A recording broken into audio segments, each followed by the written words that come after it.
The corner office on the 42nd floor of Seattle's newest glass tower belonged to someone who'd learned to measure worth in contracts signed and competitors crushed. Sophia Castellano stood at floor-to-ceiling windows at 6:00 a.m., watching dawn break over Elliott Bay, her reflection showing a woman who'd weaponized perfection until it became indistinguishable from her actual personality. 29 years old, youngest female CEO in the aerospace industry, according to Forbes, which had profiled her last year with the kind of clinical admiration usually reserved for surgical instruments, sharp, efficient, capable of cutting through resistance with minimal waste. The article had called her the Ice Queen of Seattle, and Sophia had framed it because the nickname was accurate and accuracy deserved recognition. Her tailored Armani suit cost more than most people earned in a month, black fabric cut with architectural precision that made her look like she'd been designed rather than dressed. Dark hair pulled into a bun so tight it gave her migraines by noon, but migraines were acceptable cost for the appearance of absolute control. Heels that added 3 inches and clicked like a judge's gavel on Italian marble, each step announcing that Sophia Castellano had arrived and expected your full attention. The office itself was a monument to minimalist achievement, glass desk that seemed to float, leather chairs that cost $5,000 each, abstract art on the walls that Sophia had purchased, because her decorators said it conveyed power without warmth. The city sprawled beneath her like a circuit board of illuminated possibilities, and from this height, individual people were invisible, which was exactly how Sophia preferred to think about humanity in general. Castellano Aviation Systems occupied floors 38 through 42 of the building, 400 employees spread across engineering, manufacturing, sales, and administration. Her father, Victor, had built the company from a single hangar operation in 1987, turning government contracts and private aviation deals into a mid-size aerospace firm worth $400 million. He'd semi-retired 18 months ago after a minor heart attack, convinced him that 71 was too old to maintain the killing pace that had built his empire. Sophia had been waiting for that retirement since she was 14 and understood that her father's company was her inheritance if she proved herself worthy. 29 years of preparation, business degree from Stanford, MBA from Wharton, 5 years working her way up from junior analyst to VP of operations before Victor finally acknowledged that his daughter might actually be capable of running what he'd built. The board had been skeptical. A woman barely 30 running a company that built aircraft components for military and commercial clients, competing against firms run by men with decades of experience and Rolodexes full of Pentagon contacts. But Sophia had proven them wrong through competence that bordered on obsession, working 16-hour days and making decisions with mathematical precision that maximized shareholder value while minimizing emotional interference. Her personal life was equally controlled. She lived in a waterfront condo in Belltown, 2 bedrooms she didn't need because she had no intention of sharing space with anyone who might require emotional investment. She dated occasionally successful men from compatible industries who understood that dinner meant networking and sex meant stress relief rather than relationship progression. None of them lasted longer than 3 months because Sophia had learned that emotional attachment was liability rather than asset. That lesson had cost her an engagement ring and a wedding venue deposit. Brandon Mitchell had been everything Sophia thought she wanted at 26, successful corporate attorney, Harvard Law graduate, charming in the specific way that men were charming when they wanted something from you. They dated for 14 months, gotten engaged at a restaurant where the ring was delivered on a dessert plate with chocolate sauce spelling out "Marry Me," and started planning a wedding that would have seated 300 guests at the Four Seasons. Then Victor had his heart attack. Emergency bypass surgery, 3 weeks in ICU, doctors telling Sophia that her father might not survive, and if he did, he wouldn't be returning to active management of the company he'd built from nothing. The board had called an emergency meeting. Sophia had walked into that conference room as VP of operations and walked out as acting CEO, youngest person to ever hold the position at Castellano Aviation. Brandon had congratulated her over champagne that night. 2 weeks later, he told her he couldn't marry her because he wasn't interested in being Mr. Castellano wasn't willing to live in her shadow, needed a wife who would prioritize him over her career. The conversation had taken place in her office after hours, and Sophia remembered the way his voice had carried that particular tone of masculine resentment dressed up as reasonable concern. She'd looked at him across her glass desk and felt nothing except calculation about how to minimize the social embarrassment of calling off a wedding with 3 months' notice. Had told him to leave, had called the wedding planner the next morning and canceled everything. Had never cried about it because crying suggested that Brandon Mitchell mattered and men who left when you needed them most didn't deserve tears. What they deserved was to be erased from your memory and replaced with a principle: never let anyone close enough to hurt you. Never prioritize emotion over strategy. Never let attachment become vulnerability that someone else could exploit. Sophia had built walls after Brandon left psychological architecture that kept her safe from future betrayal. She dated but didn't commit, networked but didn't befriend, led her company with efficiency that made her respected and feared but never loved because love was currency she'd stopped accepting after learning that people traded it for power when the exchange rate favored them. 18 months as CEO had vindicated her approach. Revenue up 22%, stock price climbing steadily, 2 major contracts signed with commercial aviation firms, and now the TechWing aviation deal, $12 million over 3 years, supplying advanced avionics components for their private fleet modernization. The contract sat on her desk in leather portfolio, every clause negotiated over 6 months of meetings with TechWing executives who were old-school traditionalists. They wanted face-to-face negotiations, handshakes that meant something, the kind of personal relationship building that Sophia despised but had mastered because business required performance of warmth. Even when warmth was theater, you staged to close deals. Final signing was scheduled for 10:30 a.m. at TechWing's headquarters across Seattle.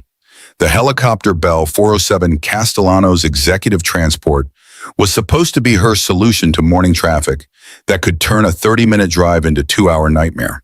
Her pilot, James Anderson, had confirmed yesterday afternoon 9:00 a.m. departure from the rooftop helipad 12-minute flight, plenty of time to arrive composed and confident. Sophia's phone buzzed at 6:47 a.m. with email from her assistant, Kevin Ross, subject line reading, "Urgent, pilot issue." She opened it with stomach already sinking because urgent at 6:47 a.m. meant something had broken in her carefully constructed schedule. Mr. Anderson was in car accident this morning. Broken wrist. Can't fly. I'm working on alternatives but wanted you to know immediately. Sophia stared at the email for 3 seconds, then picked up her phone and called Kevin directly. He answered on the first ring voice, carrying the nervous energy of someone who knew they were delivering bad news to a boss who didn't tolerate problems without solutions. Kevin's words came fast. I've already called 4 charter services. 2 are fully booked, 1 can't mobilize in time, and the 4th wants $4,500 for emergency deployment. Pay it. They still can't get here before 9:30. You'd be cutting it too close. Sophia's mind ran through alternatives with the speed that had made her successful. Driving meant arriving late or leaving now and sitting in traffic, both unacceptable. Rescheduling meant showing weakness to TechWing executives who were already skeptical about doing business with a female CEO young enough to be their daughter. Missing the meeting entirely meant losing a contract that represented 15% of Castellanos' projected annual revenue. Keep calling. I'll be up on the roof by 8:30. Find me a pilot who can fly a Bell 407 by 9 a.m. or start planning how we're going to explain to the board why we lost the TechWing contract. She hung up before Kevin could respond, the kind of abrupt termination that made her employees nervous, but also made them work faster because disappointing Sophia Castellano had professional consequences that people learned to avoid. The next 90 minutes passed in rising frustration that Sophia channeled into productive work, reviewing the TechWing contract one final time, checking stock prices, responding to emails from board members who wanted updates on quarterly projections. At 8:15 a.m., she received another text from Kevin. Backup pilot is in Vancouver for family emergency. Third option has suspended license. Charter service number 5 says maybe by 9:45, but can't guarantee. I'm still calling. Sophia stood and walked to her office windows, looking down at Seattle waking up beneath her. The city was beautiful from this height, all clean lines and geometry, no visible poverty or failure or mess that accumulated at ground level. From 42 floors up, everything looked manageable. But at ground level, Sophia knew chaos was inevitable. Traffic snarled. Accidents happened. Pilots broke their wrists and destroyed carefully laid plans that had required 6 months of negotiation to construct. At 8:47 a.m., Sophia took the elevator to the 42nd floor's rooftop access. The helipad was a circle of painted concrete surrounded by safety rails, the Bell 407 sitting in the center like expensive sculpture that served no purpose because the artist was in the hospital with a fractured bone. Jennifer Blake was already there, Sophia's senior assistant, who'd been with Castellano Aviation for 12 years, and who treated Sophia with the kind of professional respect that barely masked generational disapproval.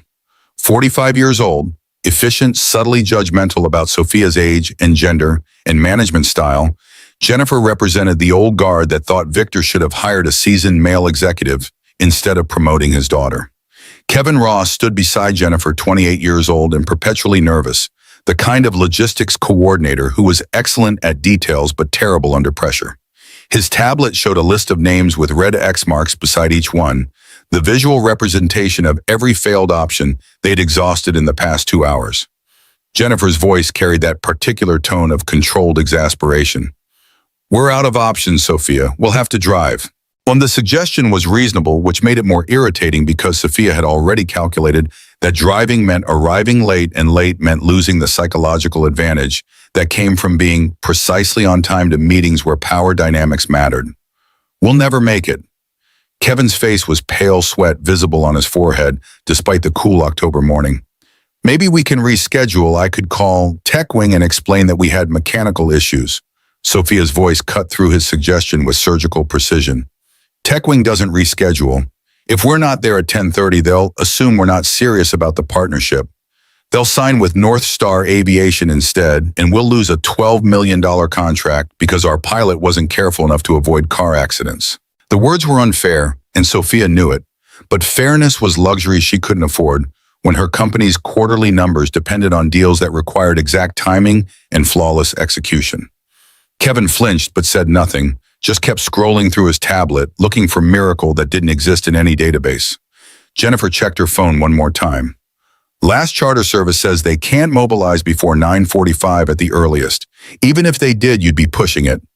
The rooftop fell silent except for the sounds of Seattle waking up 42 floors below traffic noise and construction and the general mechanical hum that big cities produced constantly.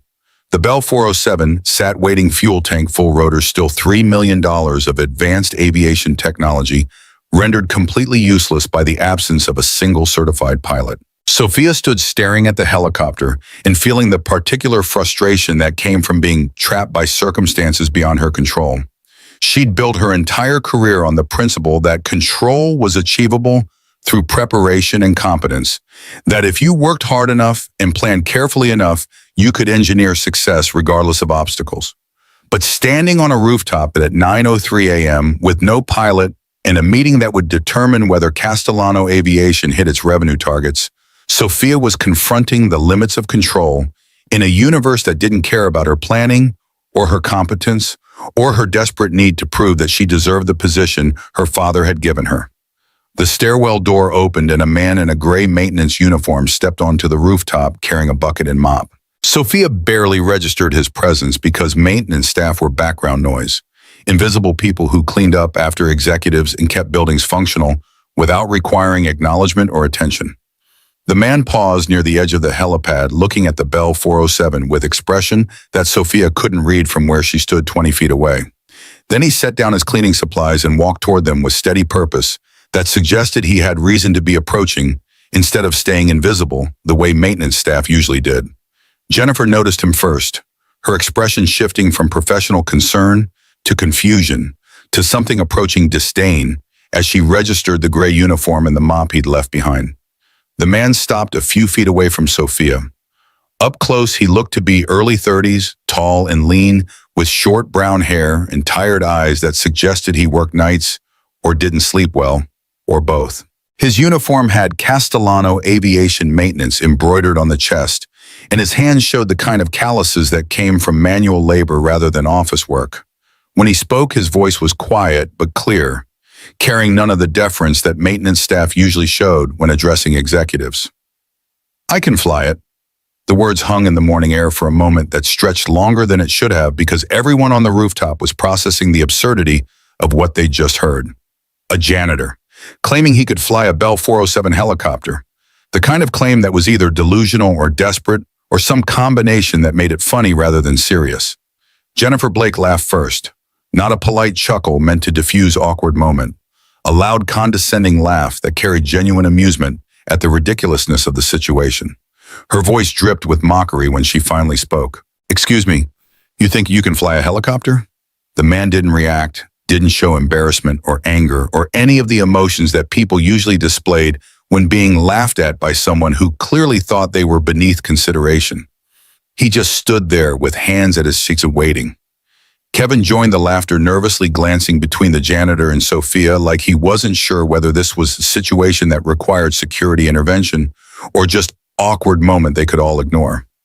Jennifer's smile was cruel in the specific way that powerful people smiled when they encountered powerless people who'd overstepped boundaries. "You seriously think what that flying a helicopter is like playing a video game? That's a Bell 407, multi-million-dollar aircraft. You're a. She paused, looking him up and down with exaggerated assessment.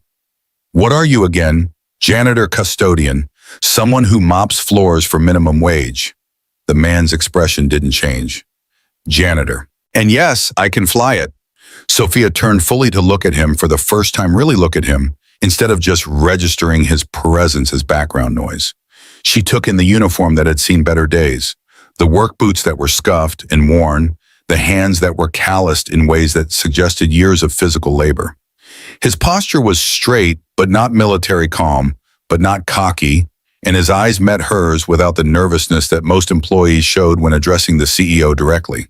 Something about the way he'd said it, the complete absence of bravado, the quiet certainty that didn't require defending itself, made Sophia pause. She'd spent 18 months reading people in boardrooms, learning to identify bluffs in confidence and desperation, and this man's claim didn't read like any of those things. It read like simple statement of fact delivered by someone who had no reason to lie and no particular investment in whether she believed him. But that was insane. Janitors didn't know how to fly helicopters. People with helicopter licenses didn't work maintenance jobs for $15 an hour. And even if, by some miracle, this man actually had aviation training, letting him fly Castellano's executive transport based on nothing but his word would be liability, nightmare that would make the board question her judgment for the rest of her tenure as CEO. Sophia stepped closer, folding her arms, voice cold and sharp, in the way that had earned her the Ice Queen nickname from employees who thought she couldn't hear them gossiping in break rooms. "You're telling me you can fly a Bell 407 helicopter, operate a $3 million aircraft that requires certification and insurance, and about 10,000 hours of flight experience to handle competently?" The man nodded once. "Yes, ma'am." Jennifer scoffed, her voice rising with indignation that seemed genuinely offended by the audacity of a janitor claiming skills that should belong to people with proper credentials and appropriate social status. "This is insane, Sophia. You can't seriously be considering." But Sophia was considering it because she was desperate and because this man had just volunteered with the kind of steady certainty that professional pilots displayed when discussing their expertise. She studied his face, looking for signs of delusion or desperation or humor at her expense. But his expression remained neutral, patient, waiting for her decision without trying to persuade her one way or another. Every rational calculation said this was a terrible idea. The liability exposure alone could destroy her career if anything went wrong. The board would have questions. Insurance would refuse to cover. And if this janitor was lying or delusional or simply overconfident about skills he didn't actually possess, the consequences would range from embarrassing to catastrophic. But Sophia Castellano hadn't become the youngest female CEO in aerospace by making only safe decisions. She'd taken calculated risks that people with more experience had advised against, and those risks had paid off more often than they'd failed. This was risk, huge, potentially career-ending risk. But the alternative was missing the tech wing meeting and losing a contract that Castellano Aviation desperately needed. She made a decision that felt reckless even as she committed to it, smiled with the cold precision that had made grown men nervous in contract negotiations. Let the mockery show in her voice and her expression, because if this was going to be disaster, she might as well enjoy the brief moment of superiority before everything fell apart. The words came out sharp and clear, designed to humiliate and dismiss and establish exactly how little she thought of this janitor's claim, while simultaneously calling his bluff in the most public way possible. "Fly this helicopter perfectly, and I'll marry you." Jennifer's jaw dropped. Kevin looked like he'd swallowed his tablet. The rooftop fell silent except for the wind and the traffic noise from 42 floors below. The janitor's expression didn't flicker. No embarrassment, no anger, no reaction whatsoever to being mocked by the CEO of the company that employed him. He just nodded once, voice steady and unchanged. "Yes, ma'am." Then he turned and walked toward the helicopter like he'd done it 1,000 times before, movements purposeful and unhurried. Someone who knew exactly what he was about to do and needed no further discussion to proceed. Sophia stood frozen, watching him climb into the pilot's seat with the kind of fluid confidence that suggested this wasn't his first time in a cockpit. Jennifer grabbed her arm, voice urgent and genuinely concerned beneath the condescension. "You're not actually getting in that thing with him." Sophia pulled away, eyes never leaving the man who was now settling into the pilot's seat and reaching for her controls with hands that moved automatically to their positions. "We don't have another option. He could kill you. He could crash the helicopter. He could... If he was going to kill me, he wouldn't have volunteered in front of witnesses." Sophia's voice was cold, calculated, running through the risk assessment even as she walked toward the passenger door.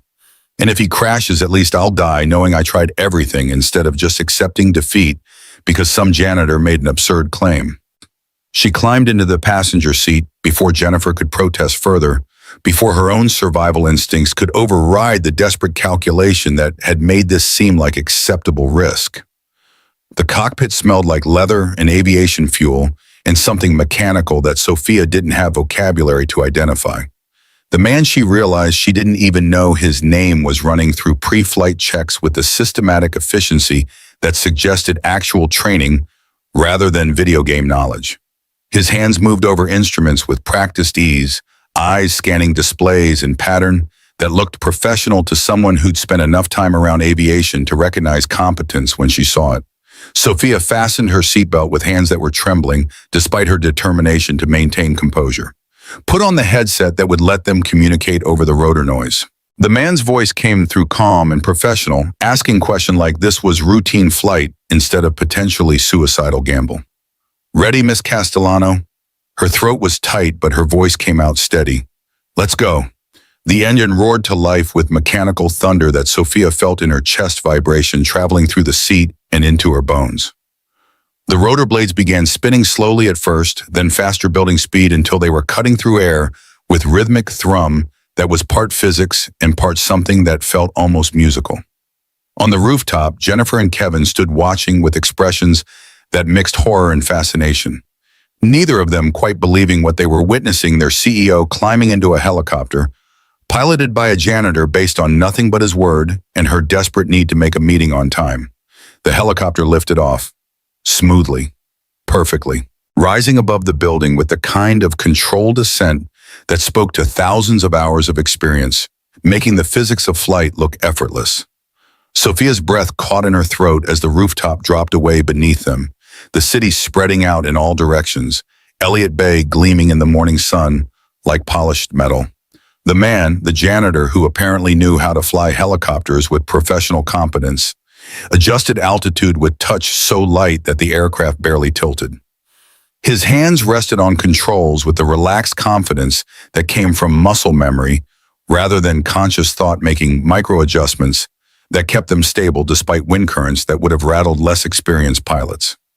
Sophia couldn't take her eyes off him. This wasn't beginner's luck. This wasn't someone who'd taken weekend lessons and thought they could handle commercial aircraft. This was mastery, the kind of flying that looked easy because every decision was correct, every adjustment perfectly timed, every movement executed with precision that suggested elite training. She watched his eyes scan instruments, horizon, airspace around them, absorbing information with systematic efficiency that military pilots displayed during complex operations. Watched his hands make corrections so subtle that she only noticed when the helicopter responded with movements that felt like breathing rather than mechanical adjustment. This was performance art at altitude, and she was watching virtuoso who'd been hiding in plain sight. The flight path took them over downtown Seattle, threading between air traffic corridors with the confidence of someone who knew exactly where civilian helicopters were permitted to fly and how to navigate the invisible boundaries that separated legal operation from airspace violations. The man maintained perfect altitude, perfect heading, perfect everything, while Sophia sat in the passenger seat having her entire understanding of reality systematically dismantled by 12 minutes of watching a janitor fly like professional pilot. Her mind raced through possibilities, trying to explain what she was witnessing. Former commercial pilot who'd lost his license and was working maintenance while trying to get certified again. Military washout who'd learned to fly but couldn't handle the pressure. Rich kid who'd burned through inheritance and was slumming in minimum wage jobs while figuring out his life. None of the explanations quite fit because this level of competence suggested not just training but extensive experience, the kind of accumulated expertise that came from flying in conditions that required split-second decisions and absolute precision. This wasn't someone who'd learned to fly as hobby.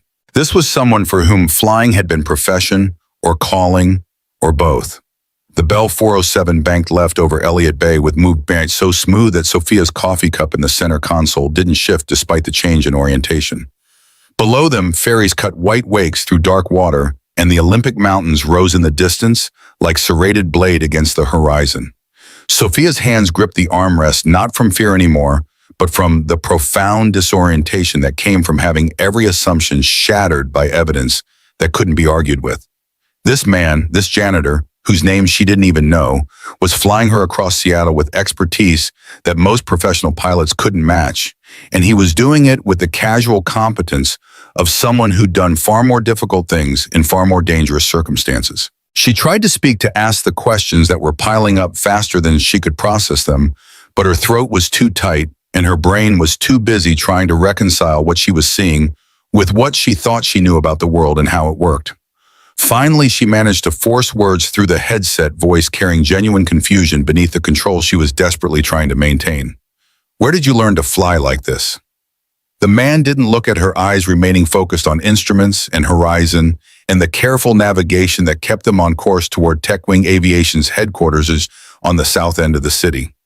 His voice was neutral when he answered, almost detached, like he was discussing weather rather than skills that suggested military training or professional aviation background. "I used to do this for a living." The statement raised more questions than it answered, but before Sophia could ask follow-up, the man was already descending toward TechWing's private landing pad with the kind of precision approach that suggested he'd done this exact maneuver hundreds or thousands of times. The touchdown was perfect. Not good, not acceptable. Perfect, the kind of landing that didn't even rattle the coffee cup. The kind of landing that professional pilots practice for years to achieve consistently. The kind of landing that made clear this wasn't luck or accident, but the result of expertise so thoroughly internalized that excellence was default rather than achievement. The man powered down the engine with the same systematic efficiency he'd shown during pre-flight hands moving through the shutdown sequence, while rotor blades gradually slowed their rotation. He removed his headset, unbuckled his harness, and stepped out of the cockpit without a word, like this had been routine transportation rather than impossible demonstration of skills that janitors weren't supposed to possess. Sophia sat in her seat, hands still gripping armrests, staring straight ahead at the TechWing Aviation building, where executives were probably watching through windows, wondering who just landed their helicopter with such professional precision. Her entire body was trembling, not from fear, but from shock, from the cognitive dissonance of spending 12 minutes watching reality reorganize itself around new information that shouldn't be possible. She unbuckled slowly, climbed out of the helicopter on legs that felt uncertain, and walked toward the building entrance where TechWing's chief operating officer was waiting, with expression that suggested she'd been watching the landing and had questions about who was piloting Castellano's executive transport. The janitor stood by the helicopter with hands in his pockets, watching Sophia walk away with expression that was unreadable. She paused halfway to the building, turned back, met his eyes across the helipad, while automatic doors slid open behind her and her professional future waited inside. The question came out before she could stop it. genuine and confused and carrying none of the mockery that had flavored her earlier words. "Who are you?" The man's expression softened just slightly, something that might have been pain or regret or resignation crossing his face so quickly that Sophia almost missed it. His voice was quiet when he answered, barely audible over the wind and the city noise and the sound of the helicopter's engine cooling in the morning air. "Someone who used to matter." Then he turned and walked back toward the helicopter, leaving Sophia standing there with the automatic doors opening behind her and her entire understanding of the world requiring urgent reconstruction. The Tech Wing Aviation Conference Room was all glass and polished wood and the kind of expensive minimalism that successful companies use to signal their importance. Dr. Helen Zhao, Chief Operating Officer, sat at the head of the table with two senior executives flanking her, all of them wearing the professional smiles that meant this meeting was formality because the real negotiations had happened over 6 months of phone calls and email exchanges. Sophia forced herself to sit down to shake hands and exchange pleasantries and review contract terms like her brain wasn't still processing 12 minutes of watching someone who mopped floors fly helicopter with expertise that suggested military training or professional aviation background or something that made absolutely no sense. Dr. Zhao was in her late 50s, sharp and direct in the way that aerospace executives tended to be when they'd spent decades in industry dominated by men who underestimated women until competence proved them wrong. Her voice carried genuine warmth beneath the professional formality. "That was quite an entrance. Your pilot has impressive skills." Sophia's throat tightened, but her CEO mask held firm, the performance of confidence that she'd perfected over 18 months of board meetings, where showing uncertainty meant losing control. "Yes, he's very good at what he does." The meeting proceeded with the scripted efficiency of negotiations that had already been won, contract terms reviewed, financial arrangements confirmed, timeline established for component deliveries starting in Q2. Sophia signed documents while some part of her brain remained on the rooftop helipad watching a janitor volunteer to fly, and then proceeding to fly with mastery that professional pilots spent careers developing. Dr. Zhao's voice pulled her back to the present. "We're very pleased to be partnering with Castellano Aviation. Your father built an excellent company, and from everything we've seen, you're taking it to the next level." The words should have felt like vindication, confirmation that Sophia had proven herself worthy of the position Victor had given her. Instead, they felt distant and abstract because validation from Tech Wing executives meant less than it should when her entire understanding of reality was being rewritten by information that didn't fit into any framework she possessed. The meeting concluded at 11:47 a.m. Handshakes and smiles and promises to coordinate over the next few weeks as implementation teams began working together. Dr. Zhao walked Sophia to the building entrance with the kind of professional courtesy that suggested she was genuinely pleased about the partnership rather than just performing satisfaction for business purposes. "Your pilot, is he available for consultation work? We're developing new training simulators, and we could use someone with his level of expertise." Sophia's mind went blank for a moment because the question made sense if you believed that the person flying the helicopter was legitimate pilot with credentials and background that made him viable consultant. But the person flying the helicopter was janitor who worked night shift at Castellano Aviation for $15 an hour, and Sophia had no idea how to explain that to Tech Wing's COO without sounding insane. Her voice came out steady despite the confusion roiling beneath her professional composure. "I'll have to check his availability and get back to you." They shook hands one final time. Sophia stepped outside into October sunshine that felt too bright, too normal for a morning when the universe had revealed that janitors could fly helicopters with professional competence, and CEOs could be catastrophically wrong about who deserved their attention. The Bell 407 was gone. The landing pad sat empty, no sign of the man who'd flown her across Seattle with expertise that suggested training and experience that janitors weren't supposed to possess. Sophia stood there for a moment, staring at empty concrete, while her brain tried to process the absence, the vanishing act that made the past hour feel almost dreamlike. She pulled out her phone and called Kevin Ross, who answered immediately with voice that carried residual panic from watching his CEO climb into helicopter, piloted by maintenance staff. Kevin's words tumbled out fast. "Oh my God, Sophia, are you okay? Did he actually fly you there?" Did you crash? Are you alive? I'm fine. The flight was perfect. Where's the helicopter? The janitor, he flew it back here about 20 minutes ago. Landed on the roof, powered down, and disappeared back to wherever janitors go when they're not flying million-dollar aircraft. Jennifer is freaking out. She thinks we should fire him for I don't even know what for. Unauthorized use of company equipment. Being too good at things he's not supposed to know how to do. Sophia's voice was cold and sharp, cutting through Kevin's rambling with precision that made people stop talking and start listening.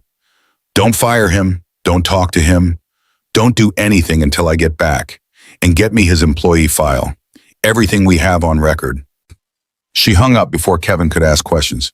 She didn't have answers for, then called for a car service because the tech wing meeting had ended early, and she had no way to get back to Castellano Aviation except ground transportation that would take 45 minutes instead of the 12-minute flight that had shattered her understanding of reality. The drive back gave her time to think, to run through scenarios that might explain what she'd witnessed. Former military pilot who'd left service and was working maintenance jobs while dealing with PTSD or financial problems or personal crises that made minimum wage preferable to aviation careers. Commercial pilot who'd lost his license due to medical issues or regulatory violations and was rebuilding his life from the bottom up. Rich kid who'd learned to fly as hobby and was now experiencing what poverty felt like after family money disappeared. None of the explanations quite fit, because they all required believing that someone with elite aviation skills would choose to mop floors instead of pursuing careers that paid six figures and came with prestige that janitors would never experience. The economics didn't make sense. The psychology didn't make sense. Nothing made sense except the empirical evidence that she'd spent 12 minutes watching someone fly helicopter with mastery that couldn't be faked or learned casually. Sophia arrived at Castellano Aviation at 12:34 p.m., took the elevator to the 42nd floor, and walked into her office where Kevin was waiting with a manila folder that looked disappointingly thin for a document that was supposed to explain how a janitor knew how to fly helicopters. She opened the file and read through contents that raised more questions than they answered. Marcus Hayes position, janitorial staff department facilities. Maintenance hire date, February 14th, 8 months ago. Salary, $15.50 hour shift. Night, 11:00 p.m. 7:00 a.m. emergency contact. None listed in prior employment. None listed references. None provided education. None listed background. Check. Criminal record. Clean. No red flags. It was ghost file employment record, so minimal that it suggested deliberate obscuring of personal history rather than person who simply had no history worth mentioning. Sophia had seen files like this before, people who were running from something or hiding from someone or rebuilding lives after catastrophic failures that they didn't want future employers knowing about. She closed the folder and looked at Kevin, who was hovering near her desk with expression that mixed curiosity and concern. What else do we know about him? Nothing. He applied for the maintenance position in person, filled out the application by hand, passed the background check, and started work 2 weeks later. Works night shifts, stays late, sometimes never causes problems. Jennifer says he's the quietest employee she's ever met. Shows up, does his job, leaves without talking to anyone. Does he have family, friends, any connections to other employees? Kevin shrugged. Not that anyone knows about. He's basically invisible. The kind of employee you forget exists until something goes wrong with the plumbing or someone needs the executive bathroom cleaned. Sophia sat down at her desk, staring at the thin manila folder that represented everything Castellano Aviation knew about Marcus Hayes. The name felt wrong, somehow too ordinary for someone who'd just demonstrated extraordinary skills. She picked up her phone and scrolled through contacts until she found the name she needed. Sarah Chen had been Sophia's roommate at Stanford, brilliant engineering student who'd gone into military intelligence after graduation and now worked at Boeing doing something classified that involved analyzing foreign aviation technology. They'd stayed in touch over the years, close enough that Sarah owed Sophia favors, and distant enough that asking those favors wouldn't damage their friendship. Sophia called her personal cell and Sarah answered on the third ring with voice that suggested she was between meetings and had maybe 30 seconds to talk. Sophia, what's up? I'm about to walk into a briefing. I need you to run a name through military records, quietly, No official requests, no paper trail. Pause. What kind of name? Someone who might have been a pilot, Army or Air Force probably, left service sometime in the past few years. I need to know why. Sarah's voice shifted from casual to intrigued, the tone she used when problems became interesting rather than routine. You know, I can't just access classified personnel files without authorization. I'm not asking for classified files. I'm asking you to check publicly available discharge records and maybe stretch the definition of publicly available to include things that someone with your security clearance could access if they were properly motivated. Sarah laughed. What did this guy do that's got you calling in favors at noon on a Tuesday? He flew me across Seattle in a helicopter with the kind of precision that suggests combat experience or elite training or both. But according to his employment record, he's a janitor with no aviation background. Silence. Then Sarah's voice came back serious and focused the shift that happened when she was processing information that didn't fit expected patterns. Give me the name. I'll see what I can find. Marcus Hayes, approximately 32 years old based on appearance, hired at my company 8 months ago. No prior employment listed, no references, minimal background. I'll call you back. The line went dead.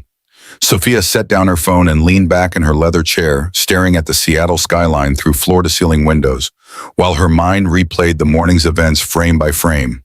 The way Marcus had approached on the rooftop with quiet confidence. The mockery from Jennifer that he'd absorbed without reaction.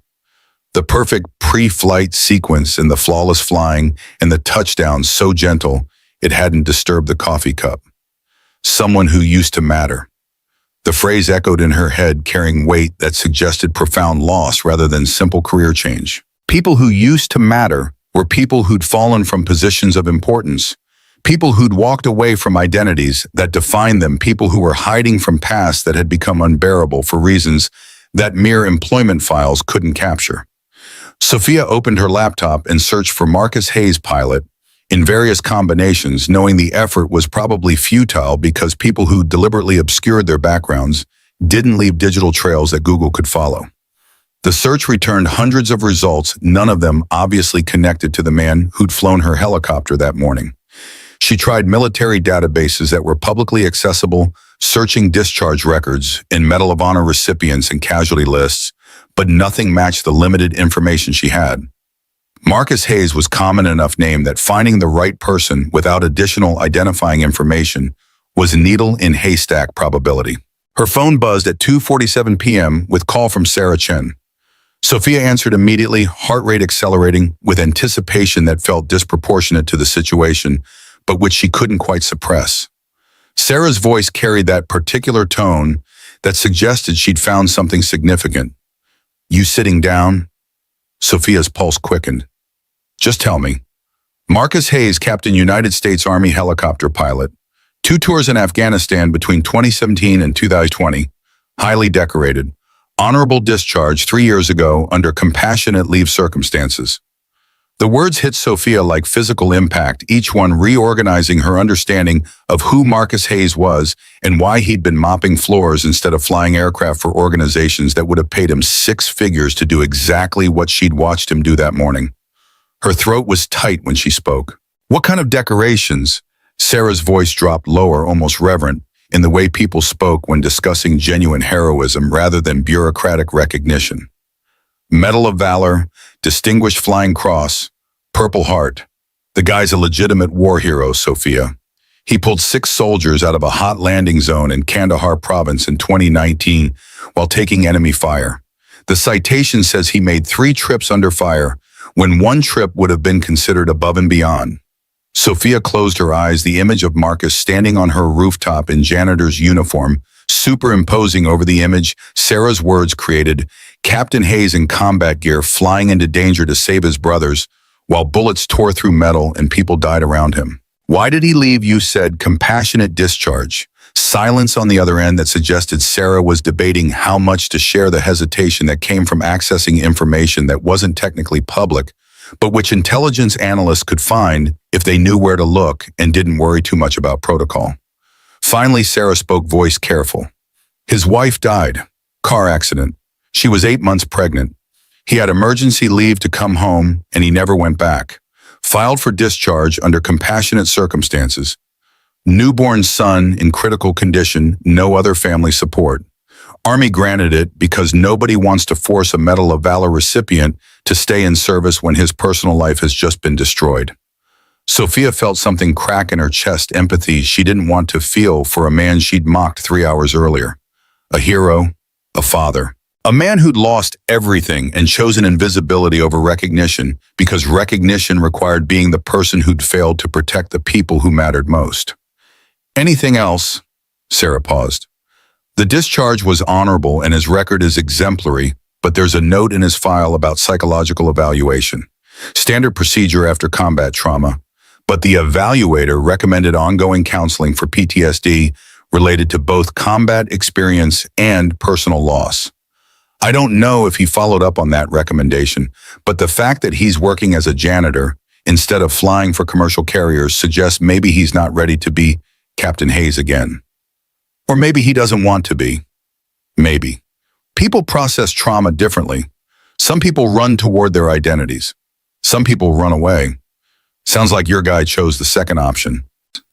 Sophia thanked Sarah and ended the call, then sat in her office staring at nothing while the afternoon sun tracked across her windows and the city continued its endless motion 42 floors below. The manila folder on her desk that had seemed disappointingly thin now felt almost obscene in its inadequacy. How could 8 months of employment be summarized in half a page when the employee in question was decorated war hero who'd saved 6 lives under fire and lost his wife and child and walked away from everything that made him who he was, and she'd mocked him, laughed at him through Jennifer's voice and her own cruel joke about marriage, made him an object of ridicule because he wore gray uniform and pushed a mop and had the audacity to claim skills that people in his position weren't supposed to possess. The guilt hit Sophia harder than she'd expected. Shame that felt disproportionate because she hadn't known who Marcus Hayes was when she made the joke, but ignorance felt like inadequate defense when the joke had been designed to humiliate regardless of his background. She stood and walked to her windows, looking down at Seattle spreading beneath her, like circuit board of illuminated possibilities, and wondered how many other people she'd dismissed based on uniforms and job titles and assumptions about who deserved her attention. The rest of the afternoon passed in distracted inefficiency that was unusual for Sophia. She reviewed quarterly reports without absorbing numbers, responded to emails without registering content, sat through a conference call about supply chain logistics without contributing meaningful input. Her mind kept returning to 12 minutes of watching Marcus Hayes fly helicopter with expertise that suggested he'd spent years making impossible look routine, contrasted against image of him standing on rooftops saying, "Someone who used to matter," with resignation that spoke to profound loss. At 6:00 p.m., Sophia did something she rarely did. She left her office early, took the elevator down to the 38th floor where facilities maintenance had their break room and equipment storage. The space was empty at this hour because night shift hadn't started yet and day shift maintenance staff had already gone home. She found Marcus's locker by checking the name tags, feeling slightly absurd about investigating a janitor's personal space, but unable to suppress the curiosity that had been building since Sarah's phone call.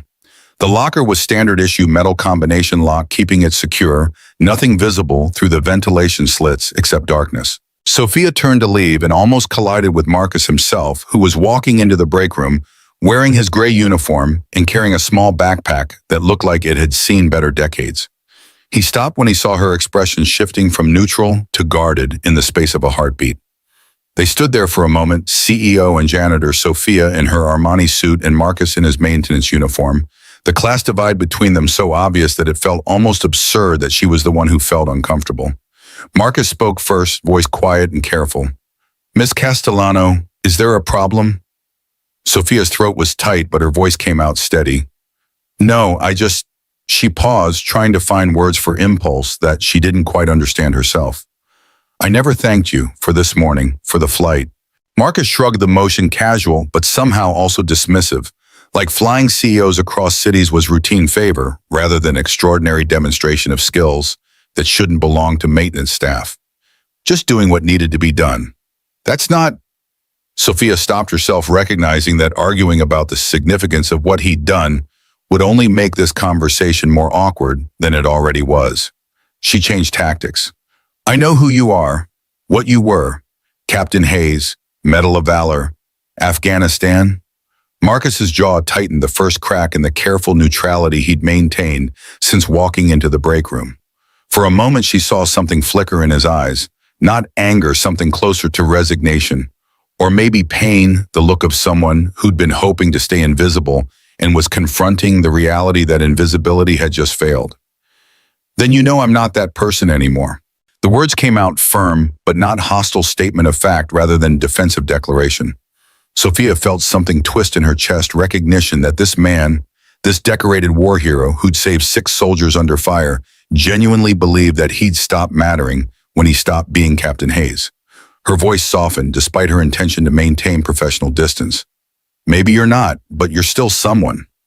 Marcus didn't respond, just stood there holding his backpack and waiting for her to leave or say whatever she'd come to say or do whatever CEOs did when they cornered janitors in break rooms to discuss their secret identities. The stairwell door opened and a small boy appeared, maybe 5 years old, with blonde hair and cautious eyes, carrying a notebook covered in crayon drawings. He spotted Marcus and his face lit up with the kind of pure joy that children showed when they saw parents after separation. Daddy. The boy ran to Marcus, who caught him with the practiced ease of someone who'd done this many times, lifting the child onto his hip with movements that suggested this was routine rather than special occasion. The boy wrapped arms around Marcus's neck and buried his face against his shoulder, and Sophia watched the transformation that happened when Marcus looked at his son, the careful neutrality melting into something warmer, something that looked almost like peace. Marcus's voice was gentle when he spoke to the boy. Hey buddy, did you have a good day? The boy nodded against his shoulder, then seemed to notice Sophia standing nearby. He pulled back to look at her with curious eyes that assessed her the way children assessed adults, with honesty that hadn't yet learned to be polite. Sophia crouched down to the boy's eye-level voice, softening in ways that surprised her because she didn't generally interact with children and hadn't expected maternal instincts to activate in break room conversations with janitors' sons. Hi, what's your name? The boy looked at Marcus for permission. Marcus gave small nod, and the boy looked back at Sophia with expression that was still cautious but less guarded than before. Dylan, I'm 5. Hi Dylan, I'm Sophia. I work here too, like your dad. Dylan's face brightened slightly. Do you clean floors too?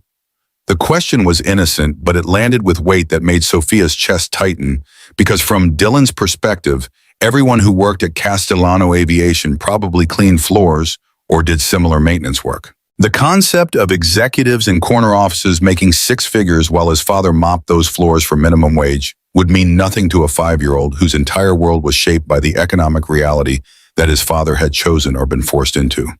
Sophia's voice was gentle. No, I do different work, but I met your dad this morning. He helped me with something important. Dylan's eyes went wide with pride that made Sophia's throat close up. Did he fly you somewhere? He's the best pilot in the world. The statement was delivered with absolute certainty that suggested Marcus had told his son about his aviation background, that Dylan knew his father used to be someone important, even if he couldn't quite understand why that person now mopped floors instead of flying helicopters. Sophia looked up at Marcus, who was watching her with unreadable expression, then back at Dylan with genuine smile that felt unfamiliar on her face. Yes, he flew me somewhere. And you're right, he's the best pilot I've ever met. Dylan beamed, pulling his notebook from under his arm and opening it to show Sophia pages filled with crayon drawings of helicopters. They were surprisingly detailed for a 5-year-old, rotors and tail booms and landing skids, all rendered with the kind of careful attention that suggested Dylan had spent considerable time studying the aircraft that his father used to fly. The boy pointed to one drawing that showed a helicopter with 2 stick figures inside. This is my dad. He used to save people. Now he cleans buildings, but someday he's going to fly again. The words hit Sophia harder than they should have, childish optimism, carrying weight that adult statements couldn't match, because Dylan believed what he was saying with the kind of faith that didn't require evidence or logic. He believed his father would fly again because fathers were supposed to be heroes, and heroes didn't stay hidden forever. Sophia stood slowly, looking at Marcus over Dylan's head. He's right, about you being the best pilot in the world. Marcus's expression didn't change, but something flickered in his eyes. Recognition maybe, or acknowledgement, or just the tired acceptance of someone who'd heard compliments before and knew they didn't change anything about circumstances that had forced him into gray uniform and minimum wage. "Thank you for saying that, Miss Castellano, but we should go. Dylan needs dinner and I need to start my shift soon." Sophia nodded, stepping back to let them pass. But as Marcus walked toward the stairwell with Dylan on his hip, she called after him with words that came out before she could analyze whether they were appropriate. "Marcus," he turned back, waiting. "You didn't stop mattering when you stopped being Captain Hayes. You just started mattering in different ways." Marcus looked at her for a long moment, expression unreadable, then gave small nod and disappeared through the stairwell door with his son, leaving Sophia standing in the break room, surrounded by lockers and cleaning supplies, and the ghost of a conversation that had revealed more about her own assumptions than about the man she'd been investigating. That night, Sophia sat in her waterfront condo overlooking Elliott Bay, glass of wine untouched on the table beside her, staring at city lights reflected in dark water, while her mind replayed the day's events in endless loop. She'd woken up that morning a CEO who thought she understood how the world worked, that competence was visible, that people in positions of authority deserved those positions because they'd earned them through talent and effort, that janitors mopped floors because they lacked the skills or education or ambition to do anything more valuable. She'd gone to bed understanding that everything she'd believed was framework, built on assumptions that couldn't survive contact with reality. That competence could be invisible when it wore the wrong uniform. That decorated war heroes might choose minimum wage over careers that required being people they couldn't be anymore. That 5-year-old boys could understand truths about their fathers that CEOs missed completely because they never bothered to look past job titles. The tech wing contract sat on her desk, signed and finalized, $12 million secured through combination of 6 months negotiation and 12 minutes of flying from someone who shouldn't have been able to fly, but who demonstrated mastery that had made the impossible look routine. Sophia picked up her phone and composed email to Dr. Helen Zhao, TechWing's COO, responding to the question about Marcus's availability for consultation work.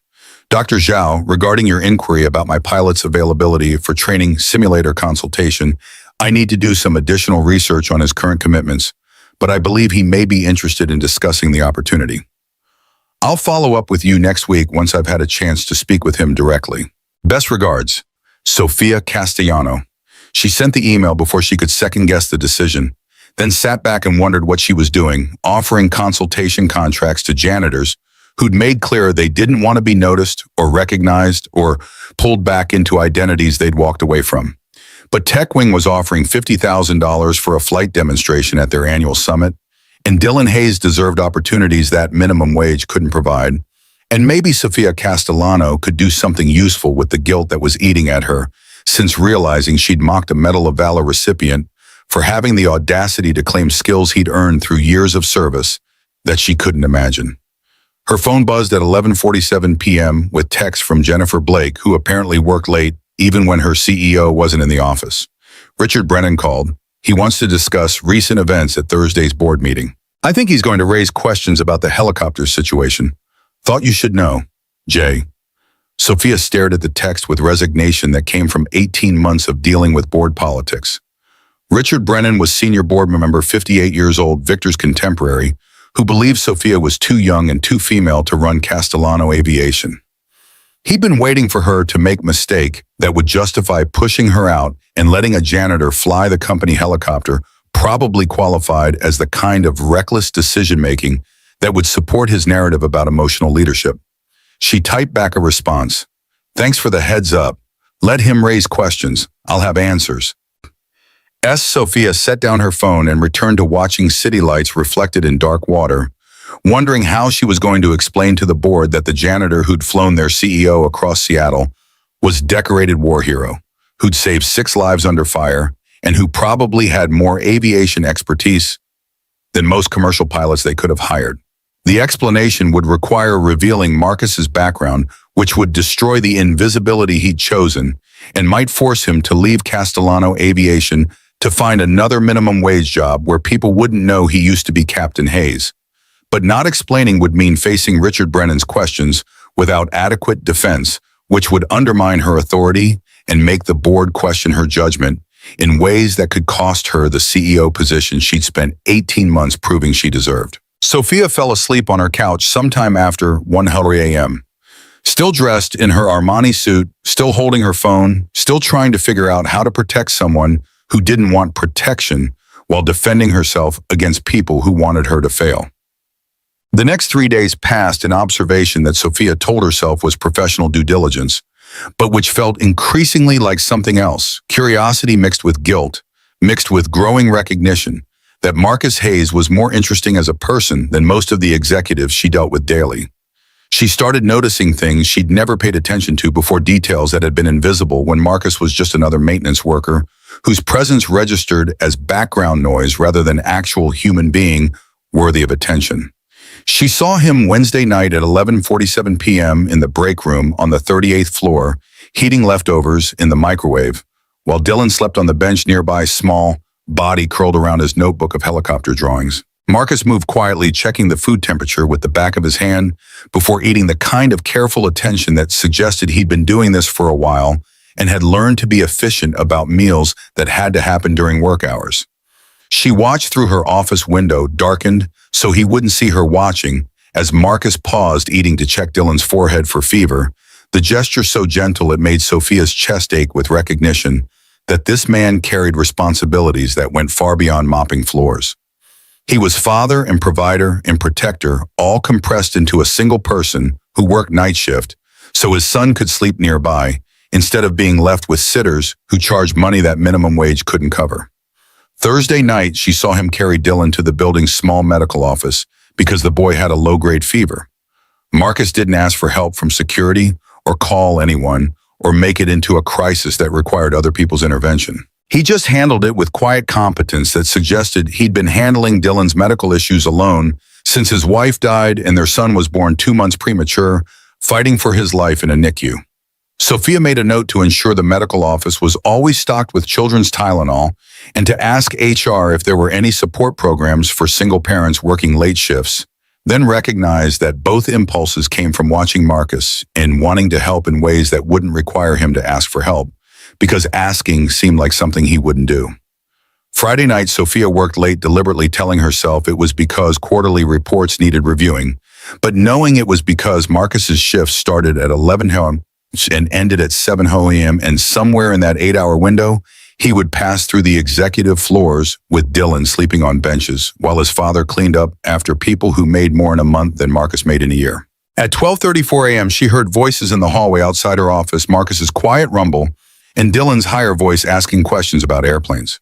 Sophia stood and walked to her door, opening it just as Marcus was passing with Dylan on his shoulders, the boy's head resting against his father's with the comfortable weight of a child who'd fallen asleep mid-conversation. Marcus stopped when he saw her expression shifting to the careful neutrality he wore when encountering executives. "Miss Castellano, I'm sorry if we disturbed you." Sophia shook her head. "You didn't. I was just..." She paused, unsure how to explain what she was doing or why she'd deliberately stayed late, hoping to encounter them. "Working late." Dylan stirred at the sound of her voice, lifting his head to look at her with sleepy eyes that took a moment to focus.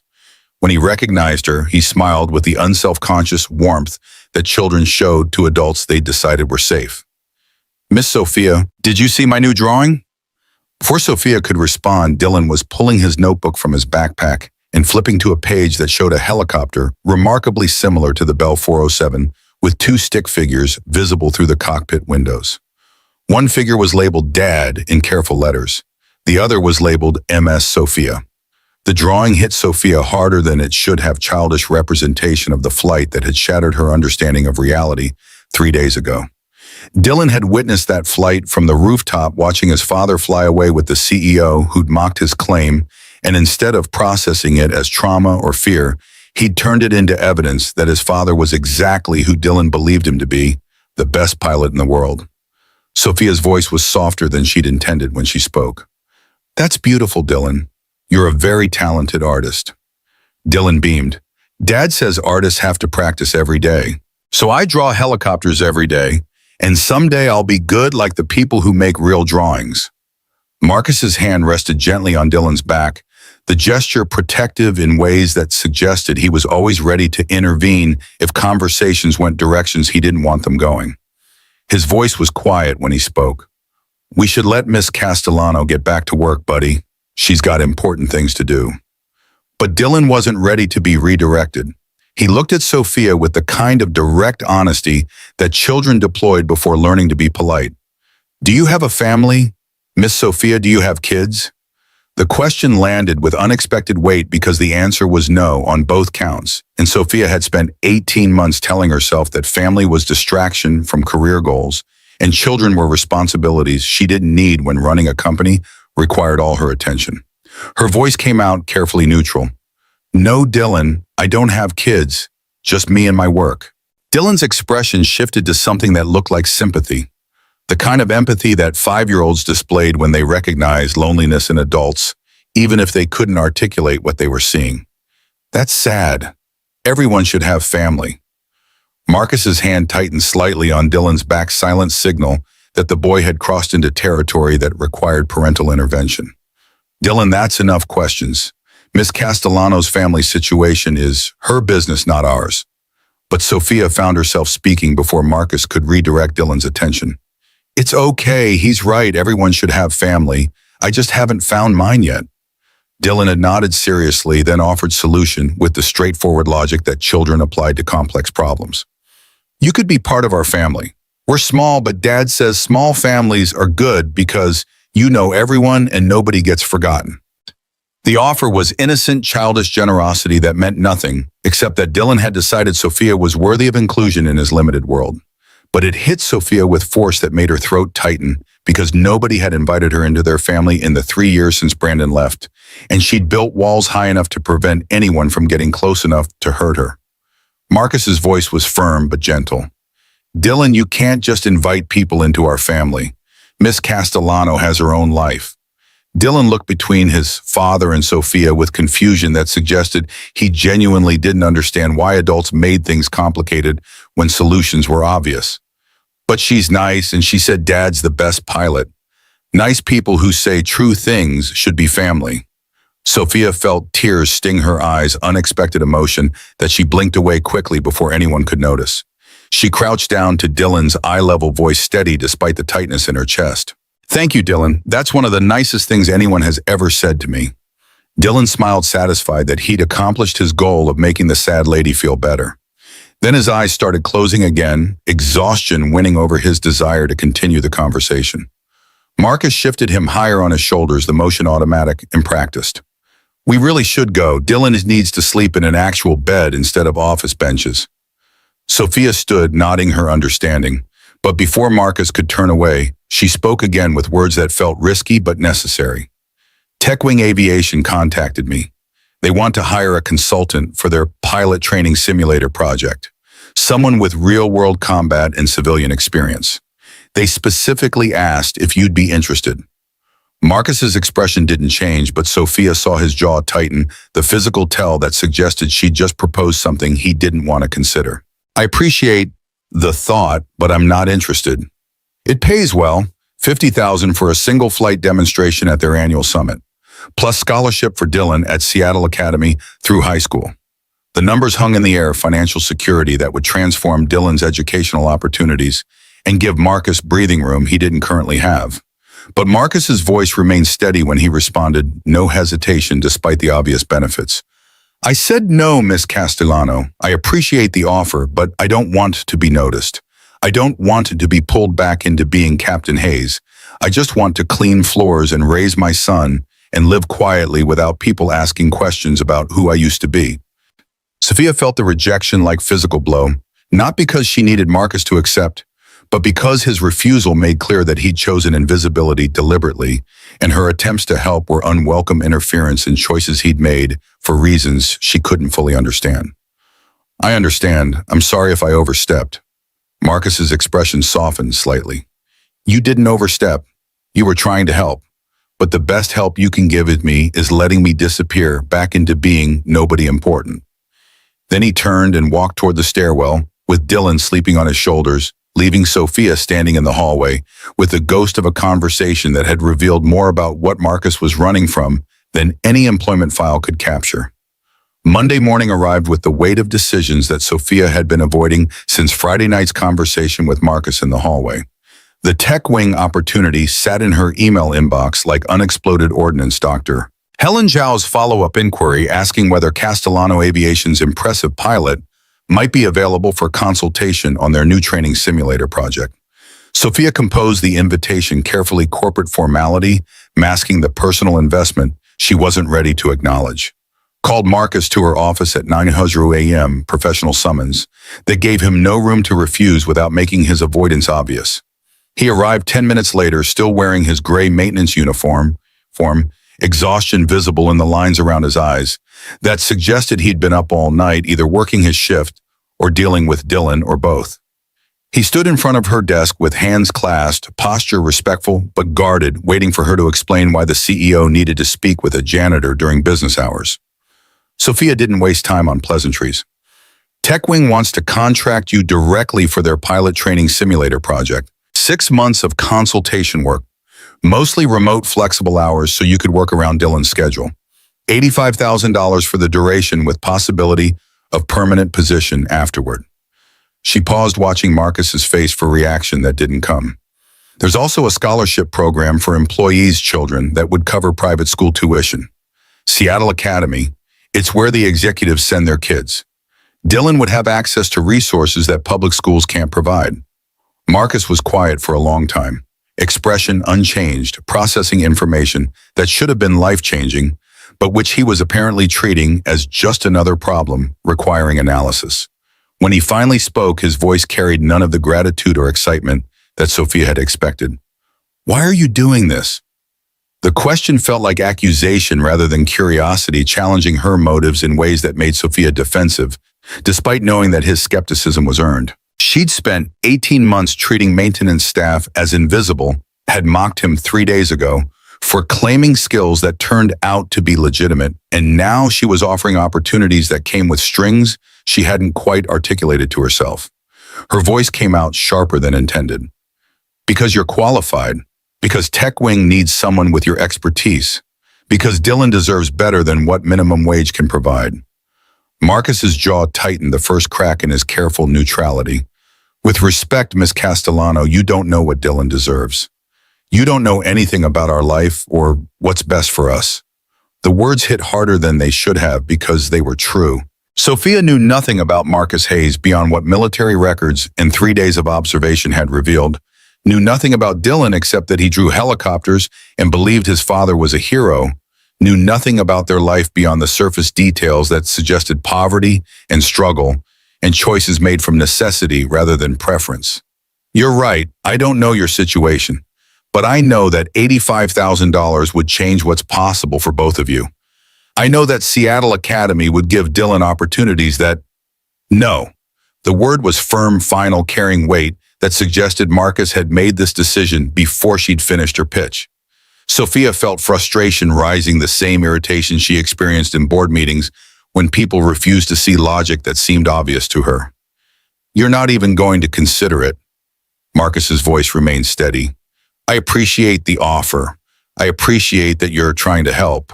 But no, I don't need recognition. I don't need visibility. I don't need title or career or any of the things that come with stepping back into being Captain Hayes." He paused, and when he continued, his voice carried conviction that came from having thought this through many times. "I need Dylan to be safe and happy. That's it. Not wealthy, not attending elite schools where rich kids will remind him every day that his father cleans their parents' offices. Just safe and happy with a father who's present instead of off consulting for companies that want to use my military experience for their profit margins." Sophia felt the accusation beneath his words, the implication that she was trying to exploit his background for business purposes rather than helping him out of genuine concern. The worst part was that she couldn't quite argue with that interpretation because she didn't fully understand her own motives beyond guilt and curiosity and growing recognition that Marcus Hayes was more interesting as a person than most of the executives she dealt with daily. "So you're going to keep mopping floors for $15.50 an hour when you could be making 6 figures doing work that actually uses your skills?" Marcus's expression finally showed emotion, flash of pain quickly suppressed but visible enough that Sophia knew she'd hit something raw. I'm going to keep being present for my son instead of being Captain Hayes who makes decisions that get people hurt. That's the choice I made 3 years ago, and it's the choice I'm making now. You're being proud to the point of self-destruction. I'm being protective. There's a difference. Sophia stood frustration, making her voice harsh in ways that her employees would recognize as dangerous territory. You want to know what I think? I think you're not protecting Dylan. You're protecting yourself from having to be the person who saved 6 soldiers under fire, from having to make decisions with lives on the line, from having to be brave instead of invisible. The words were cruel, and Sophia knew it even as they left her mouth. Professional boundary violation that would have consequences she couldn't predict. Marcus's face went carefully blank, the shutdown that happened when someone had been hit in the vulnerable place and was retreating behind walls that couldn't be penetrated by further attack. When he spoke, his voice was quiet and controlled, each word chosen with precision that suggested he was fighting to maintain composure. You don't know anything about what I'm protecting him from, Miss Castellano. You don't know what it's like to make split-second decisions where people die if you're wrong. You don't know what it's like to come home and find out that the person you loved most in the world is dead because you were 7,000 miles away doing your duty instead of being there to protect her. He took a breath. So yes, I'm protecting myself. I'm protecting myself from ever having to make those decisions again, from ever having to live with the knowledge that my choices destroyed someone else's life. And if that makes me a coward in your eyes, I can live with that judgment better than I can live with more blood on my hands. Then he turned and walked toward the door, movements controlled and deliberate, someone who was done with this conversation, and with the CEO who thought she understood struggles she'd never experienced. Sophia's voice stopped him at the threshold, words coming out before her pride could prevent them. I'm sorry, that was out of line.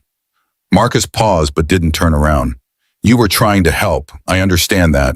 But the best help you can give me is letting me disappear back into being the janitor who doesn't matter enough to warrant your attention.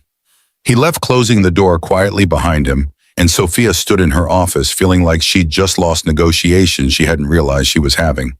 The TechWing opportunity still sat in her email, unanswered inquiry from Dr. Zhao asking whether consultation was possible, and Sophia had no idea how to respond beyond admitting that her pilot had refused because he'd rather mop floors than be Captain Hayes again. Dylan Hayes had learned early that school was performance requiring careful management of what you revealed about yourself. At 5 years old, attending Kennedy Elementary in South Seattle, he'd already mastered the art of being invisible, keeping his head down and his drawings private and his mouth shut about the parts of his life that would make the other kids laugh. He knew his family was poor, knew the apartment they lived in was smaller than most kids' bedrooms, knew his father worked at night cleaning buildings while other dads worked in offices doing important things that paid enough to buy new shoes instead of sewing patches onto old ones. But Dylan also knew something the other kids didn't know, secret he kept because his father had asked him to keep it, and because Dylan understood that some truths were too big to share with people who wouldn't understand their importance. His father was a hero. Dylan had found the evidence 2 months ago while looking for his favorite book in his father's closet. The box had been hidden behind old jackets and shoes that didn't fit any more cardboard container sealed with packing tape that Dylan had carefully peeled back before opening the lid. Inside was a uniform army green with patches and insignia that Dylan didn't understand but knew meant something important. There were medals too heavy and serious looking arranged in a display case that someone had clearly assembled with care before hiding it away where nobody would see. One medal had a star, and when Dylan had turned it over, he'd found engraving, Captain Marcus Hayes, Medal of Valor, Kandahar Province, 2019. There was also a photograph, edges worn from handling, showing his father much younger, standing in front of a Black Hawk helicopter with other soldiers. They were all smiling like they owned the world, and his father looked different, not just younger, but lighter somehow, like he hadn't yet learned to carry the weight that Dylan saw in his eyes every morning.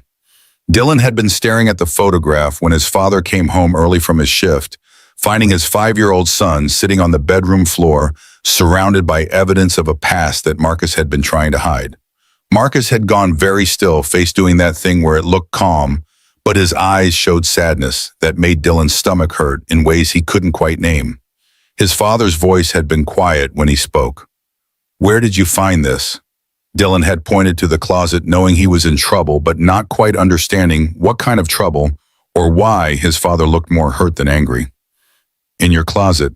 Dad, were you a soldier? The silence had stretched long enough that Dylan started worrying that his father wouldn't answer, that he'd broken some rule he didn't know existed, and the punishment would be losing access to truth he desperately wanted to understand. But finally, Marcus had knelt down, taken Dylan's hands in his own calloused ones, and said words that Dylan would remember for the rest of his life. I used to be, a long time ago, but I'm not anymore, and I need you to not tell anyone about this. Can you promise me that it's our secret? Dylan had nodded, confusion mixing with pride that his father trusted him with information that was clearly important. Why is it a secret? Marcus had looked at the photograph for a long time before answering, and when he did, his voice carried weight that suggested he was trying to explain something complex to someone too young to fully understand. Because sometimes people used to be things that hurt too much to remember. And the only way to stop hurting is to stop being that person. Do you understand? Dylan hadn't understood then. Still didn't really. 6 weeks later, sitting in Kennedy Elementary's cafeteria eating the peanut butter sandwich his father had packed, while other kids ate hot lunch that their parents could afford to pay for. But he'd kept the secret because his father had asked him to had stopped telling the other kids that his dad was the best pilot in the world, had learned to say he cleans buildings when kids asked what his father did for work. But keeping the secret didn't stop Dylan from knowing the truth. Didn't stop him from drawing helicopters in his notebook with his father as the pilot. Didn't stop him from believing that someday his father would fly again, because heroes didn't stay hidden forever, no matter how much they wanted to. That night, lying on the couch that served as his bed in their one-bedroom apartment, Dylan drew another helicopter. This one had 3 stick figures, his father in the pilot seat, Miss Sophia in the passenger seat, and Dylan himself in the back waving out the window. He labeled it carefully, "My Family," in letters he'd been practicing in kindergarten. The drawing was fiction wishful thinking from a 5-year-old who understood loneliness better than children his age should. But Dylan believed that if he drew it enough times, if he believed hard enough, maybe the universe would notice and make it real, because that's how magic worked in the stories his father read him before bed. Thursday night at 11:34 p.m.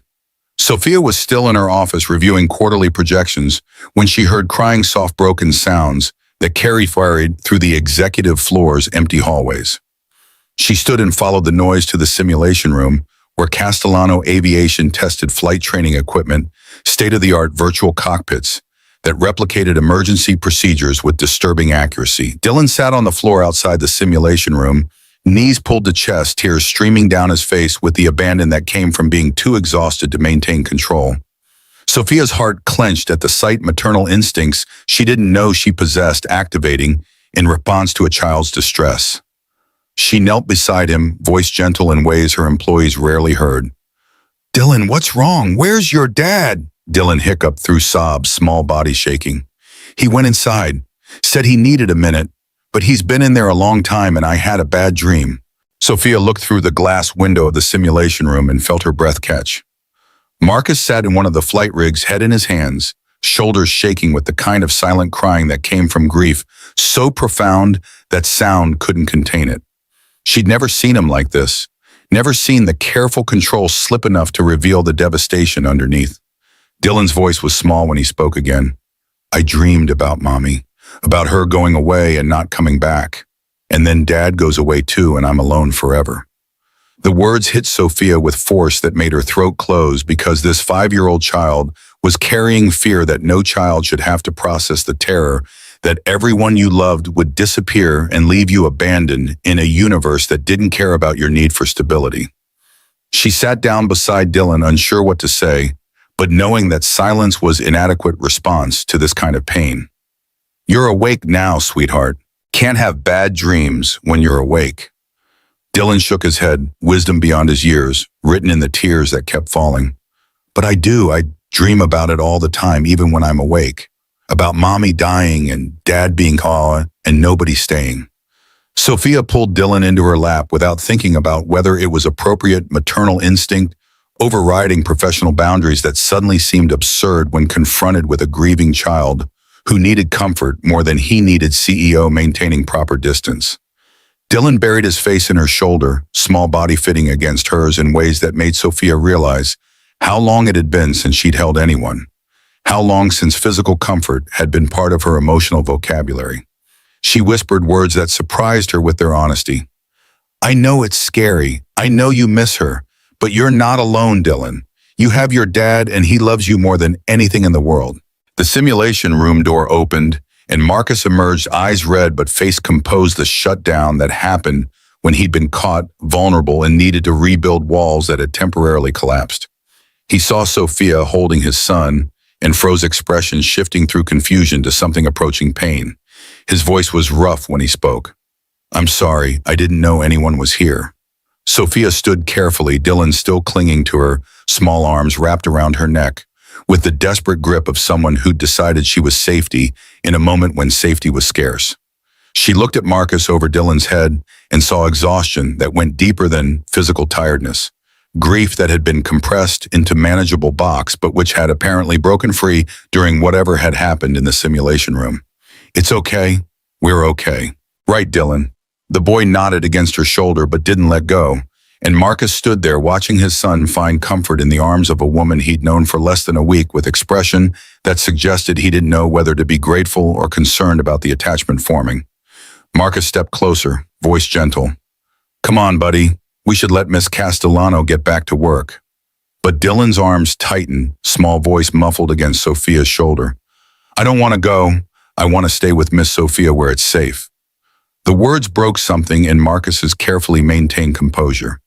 His face crumpled for just a moment before he got control back, but Sophia saw the devastation in his eyes, the recognition that his 5-year-old son didn't feel safe with him in this moment, that Dylan was seeking protection from someone else, because Marcus had just demonstrated that he wasn't stable enough to be the anchor his child needed. Sophia's voice was firm but gentle when she spoke to Dylan.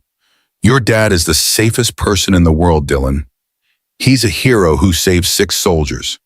He's never going to let anything bad happen to you. Dylan pulled back enough to look at her with tear-streaked face. But he's sad, and when he's sad, I get scared that the sadness will make him go away, like Mommy went away. The confession hit both adults with force that made the hallway feel smaller. Marcus's hands were shaking when he reached for his son, voice breaking, despite his attempt to maintain control. I'm not going anywhere, Dylan. I promise. The sadness doesn't mean I'm leaving. It just means I miss someone I loved, but I'm never going to leave you. Never. He took Dylan from Sophia's arms and held him close, and Sophia watched father and son cling to each other with the desperation that came from having already lost too much and being terrified of losing more. She should have left, should have given them privacy for a moment that clearly wasn't meant for witnesses. But Marcus spoke before she could retreat, words spilling out like confession he'd been holding back too long. I used to be in control, used to know exactly what to do, made decisions in combat that saved lives, and I was good at it, the best my unit had. But then I made one decision wrong and someone got hurt. My co-pilot during an extraction in Kandahar. He paused, Dylan's head resting against his shoulder, small body finally relaxing as Marcus's voice provided the stability he'd been seeking.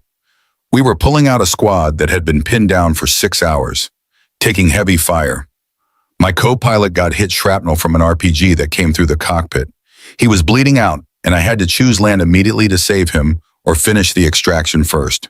If I landed, the squad would have been overrun. If I finished the mission, he might die before we got back to base. Marcus's voice cracked. I chose the mission, pulled out all 6 soldiers, flew back with my co-pilot bleeding in the seat beside me. He lived but barely, 6 months in the hospital, permanent nerve damage in his left arm. Now he's in a desk job because he can't fly anymore. Sophia felt tears on her face, empathy she hadn't expected to feel for decisions she couldn't imagine having to make. Marcus continued, words flowing like poison he had been holding in too long. I got a medal. He got disability discharge. And I've been second-guessing every decision I've made since, because how do I know if I chose right? How do I know I didn't just sacrifice him because completing the mission was easier than living the guilt of losing those soldiers? Dylan stirred in his arms. But you saved them, Daddy. You saved everybody. Marcus's voice was barely whisper. Not everybody. Your mom died because I was overseas being a hero instead of home protecting the person who mattered most. So I left the military because I couldn't trust myself anymore. Because if I'm nobody, I can't fail anyone else, can't make more decisions that get people hurt. Sophia understood suddenly why Marcus had refused her job offer, why he'd chosen invisibility over recognition, why he'd rather mop floors than be Captain Hayes. It wasn't cowardice, it wasn't pride. It was the calculated decision of someone who'd lost faith in his own judgment and decided that the safest path was removing himself from situations where his choices had consequences. Her voice was thick with emotion when she finally spoke. You didn't fail anyone, Marcus. You made impossible choice and saved 6 lives. Your co-pilot survived because you got him back to base instead of dying in a field. And Elena's death, she paused using his wife's name for the first time. That wasn't your fault. Drunk drivers don't ask permission before destroying lives. Marcus met her eyes, and for the first time since she'd met him, his walls were completely down. But I wasn't there. If I'd been home instead of deployed, maybe nothing would have changed except you'd have 2 deaths to carry instead of 1. You can't know, none of us can know what would have happened if we'd made different choices. All we can do is keep trying. Dylan's sleepy voice interrupted them. Mrs. Chen says brave people aren't people who aren't scared. Brave people are people who are scared but do the thing anyway. The wisdom of a 5-year-old quoting their elderly neighbor hit both adults with the kind of simple truth that felt profound because children hadn't yet learned to complicate obvious things. Marcus looked down at his son with expression that mixed love and pain and something that might have been hope, trying to break through layers of grief and guilt. Mrs. Chen is a smart lady. So maybe you could be brave again? Dylan suggested, voice fading as exhaustion claimed him. Because I think you forgot you're brave, but it's still there inside. Victor Castellano arrived at Sophia's office Tuesday morning without warning, walking through her door at 8:47 a.m. with expression that suggested he'd been awake most of the night, working himself into the kind of righteous anger that fathers felt when they believed their daughters were making catastrophic mistakes. 72 years old and still built like the Navy pilot he'd been in Vietnam, Victor commanded space through sheer presence that made younger executives nervous. He'd semi-retired 18 months ago, but maintained enough board influence to make Sophia's life complicated whenever he disagreed with her decisions. And judging by the folder he slammed on her desk, he disagreed significantly with recent events. His voice carried the particular tone of controlled fury that Sophia remembered from childhood when she disappointed him by failing to meet standards he'd set. We need to talk about the janitor. Sophia looked up from her laptop, stomach sinking, because she'd known this confrontation was coming, but had hoped to delay it longer. His name is Marcus Hayes. I don't care what his name is. You let some nobody fly our helicopter. You're spending time with him and his kid. Richard Brennan has been calling me asking if you're losing focus. The mention of Richard Brennan, senior board member, who'd been waiting for Sophia to make mistake justifying her removal, made her jaw tighten with frustration that her father was letting himself be manipulated by people who wanted her to fail. I made a business decision. We needed transportation. Marcus was qualified. The flight was perfect, and we secured the tech wing contract. That's the entire story. Victor's voice rose slightly. That's not the entire story, and you know it. I know you've been investigating him. I know you found out he's decorated war hero. And I know you've been watching him with his son like you're playing house with the help. The accusation was unfair and insulting and close enough to truth that Sophia felt defensive anger rising to match her father's. How dare you suggest? How dare I? Victor leaned forward, voice dropping to dangerous quiet. I built this company from nothing, built this legacy, and I will not watch you throw it away for some broken soldier who mops floors because he can't handle being what he used to be. The words landed like physical blow, each one designed to hurt and diminish and establish exactly what Victor thought of Marcus Hayes, regardless of his military record or his competence or his humanity. Sophia stood voice cold with fury she was barely controlling. Marcus Hayes is not broken. He's a Medal of Valor recipient who pulled 6 soldiers out of enemy fire. He's raising a son alone after losing his pregnant wife. He flew me across this city with expertise that most professional pilots couldn't match. He's the most whole person I've ever met, And if you can't see that, then maybe you're the one who's broken. Victor stared at his daughter like she'd spoken in foreign language. In 18 months as CEO, Sophia had defended her decisions, but she'd never challenged his judgment directly, never suggested that his perspective might be flawed or his values questionable. You're making a mistake. Sophia's voice didn't waver. Then I'll make it. And if you can't accept that, if the board can't accept that I make decisions based on competence rather than social status, then I'll resign. I'll announce it at Friday's board meeting. You can install Richard as CEO. He'll run this company exactly the way you think it should be, run safe, conservative, never taking risks on people who don't fit narrow definitions of deserving. She paused, letting the threat sink in. But you'll lose the tech wing contract I just signed. You'll lose the expansion into training systems that will double our revenue. And you'll lose the knowledge that your daughter was willing to sacrifice everything rather than compromise her principles. The room fell silent, except for the ambient noise of the city 42 floors below. Victor's face worked through emotions that Sophia rarely saw him display, anger giving way to confusion, giving way to something that might have been grudging respect for daughter, who just proven she had his stubbornness even if she didn't share his prejudices. Finally, he turned toward the door, movement stiff with anger he was struggling to contain. He paused with his hand on the handle, not looking back when he spoke. Your mother would have made the same choice. She always did have terrible judgment about people who needed saving. And then he left, and Sophia stood in her office, trembling with adrenaline in the terrifying realization that she just bet her entire career on defending someone who'd explicitly told her he didn't want to be saved. The email from TechWing Aviation arrived Wednesday evening at 6:47 p.m. direct from Dr. Helen Zhao's office, bypassing Sophia entirely to reach Marcus through the company directory that listed every employee regardless of their position.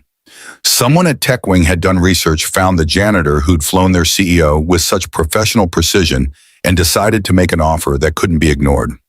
Marcus stared at his phone screen in the Castellano Aviation break room, Dylan asleep on the bench beside him with his notebook of helicopter drawings clutched against his chest.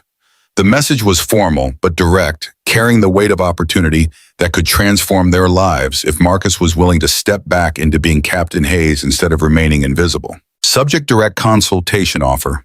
Flight demonstration. Mr. Hayes, we understand from reliable sources that you possess rare combination of military combat aviation and civilian aircraft expertise. TechWing Aviation is hosting our annual Global Aviation Summit in 6 weeks at Boeing Field, showcasing next-generation pilot training systems to 500-plus international investors and partners. We would like to contract you directly for a live flight demonstration, precision flying, that showcases the kind of skills our training systems are designed to develop. This is not symbolic gesture. This is recognition of expertise we need and are willing to compensate fairly. Compensation package: $50,000 for the demonstration. Single day, approximately 2 hours flight time. Full scholarship for your son at Seattle Academy, valued at $35,000 annually through high school graduation. Potential ongoing consultation contract if demonstration meets expectations. This offer stands independent of your current employment.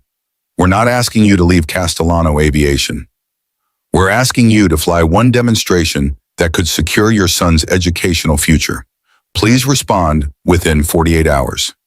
Respectfully, Dr. Helen Zhao, Chief Operating Officer, TechWing Aviation.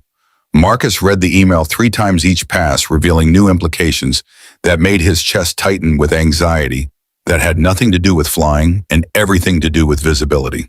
$50,000, Dylan's education guaranteed through high school.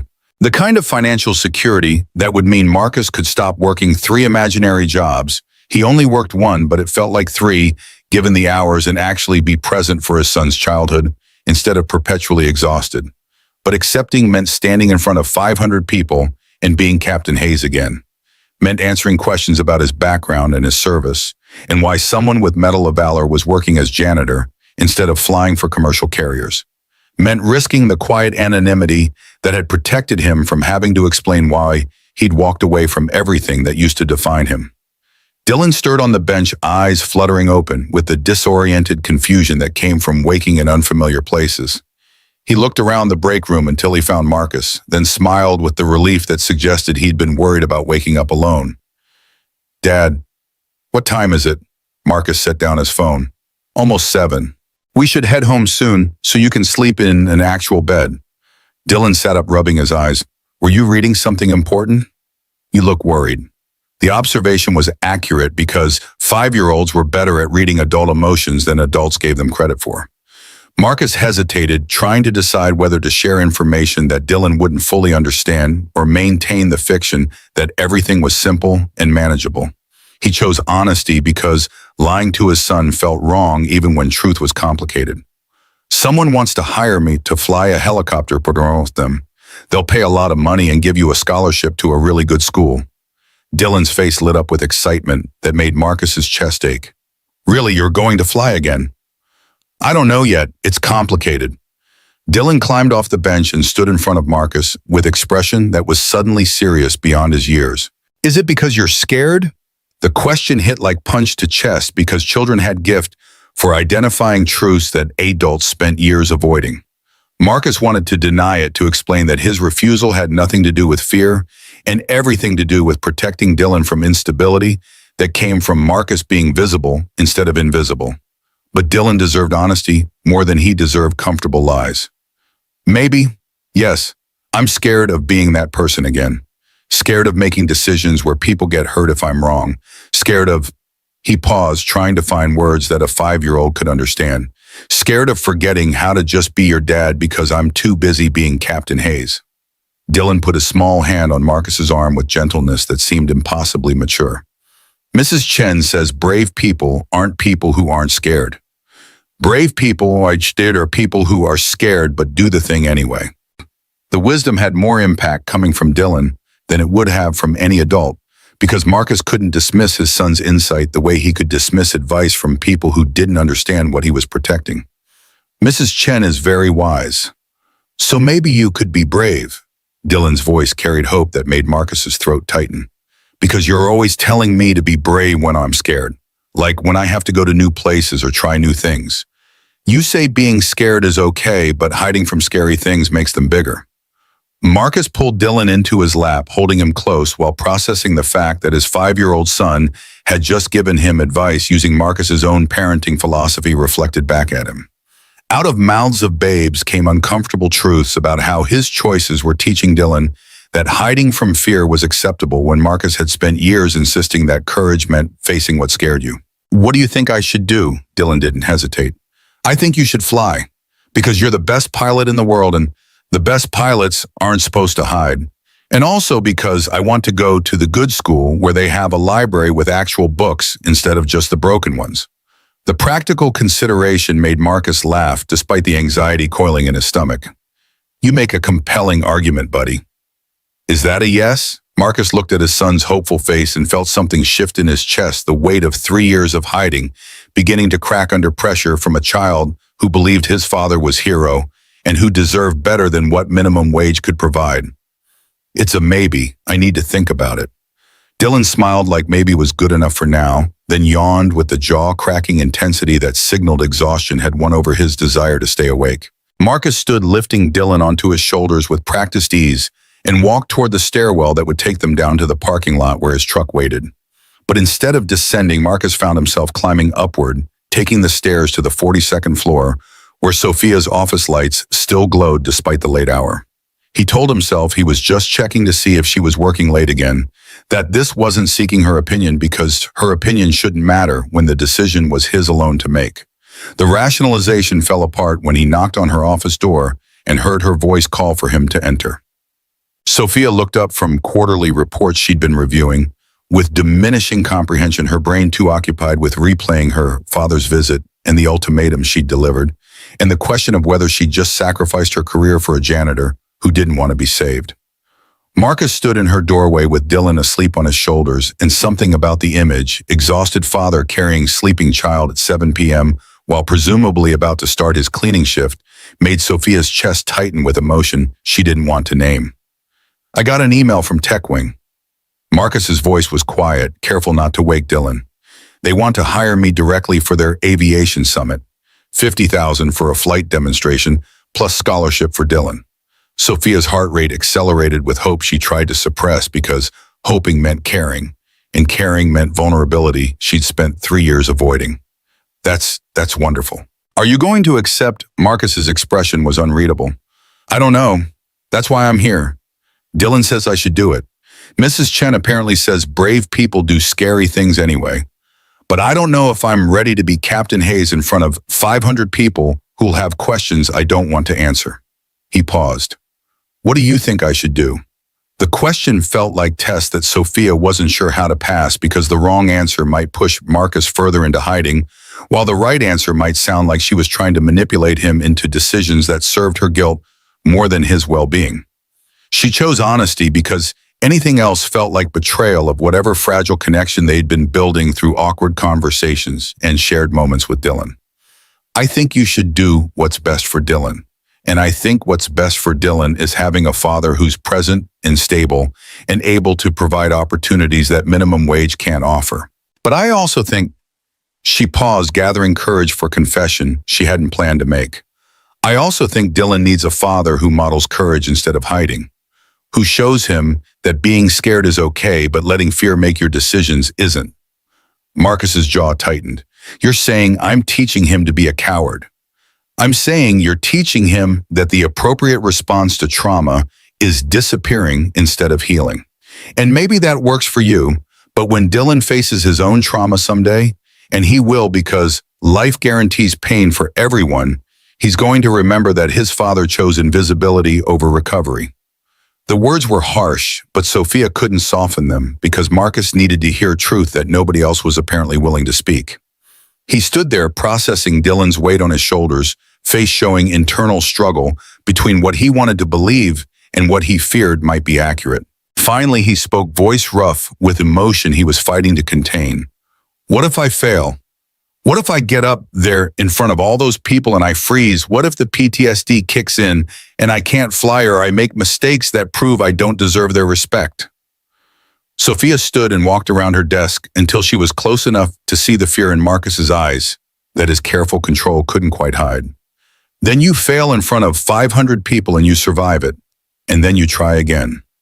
That's what recovery looks like, not perfection, just willingness to keep trying, even when trying is terrifying.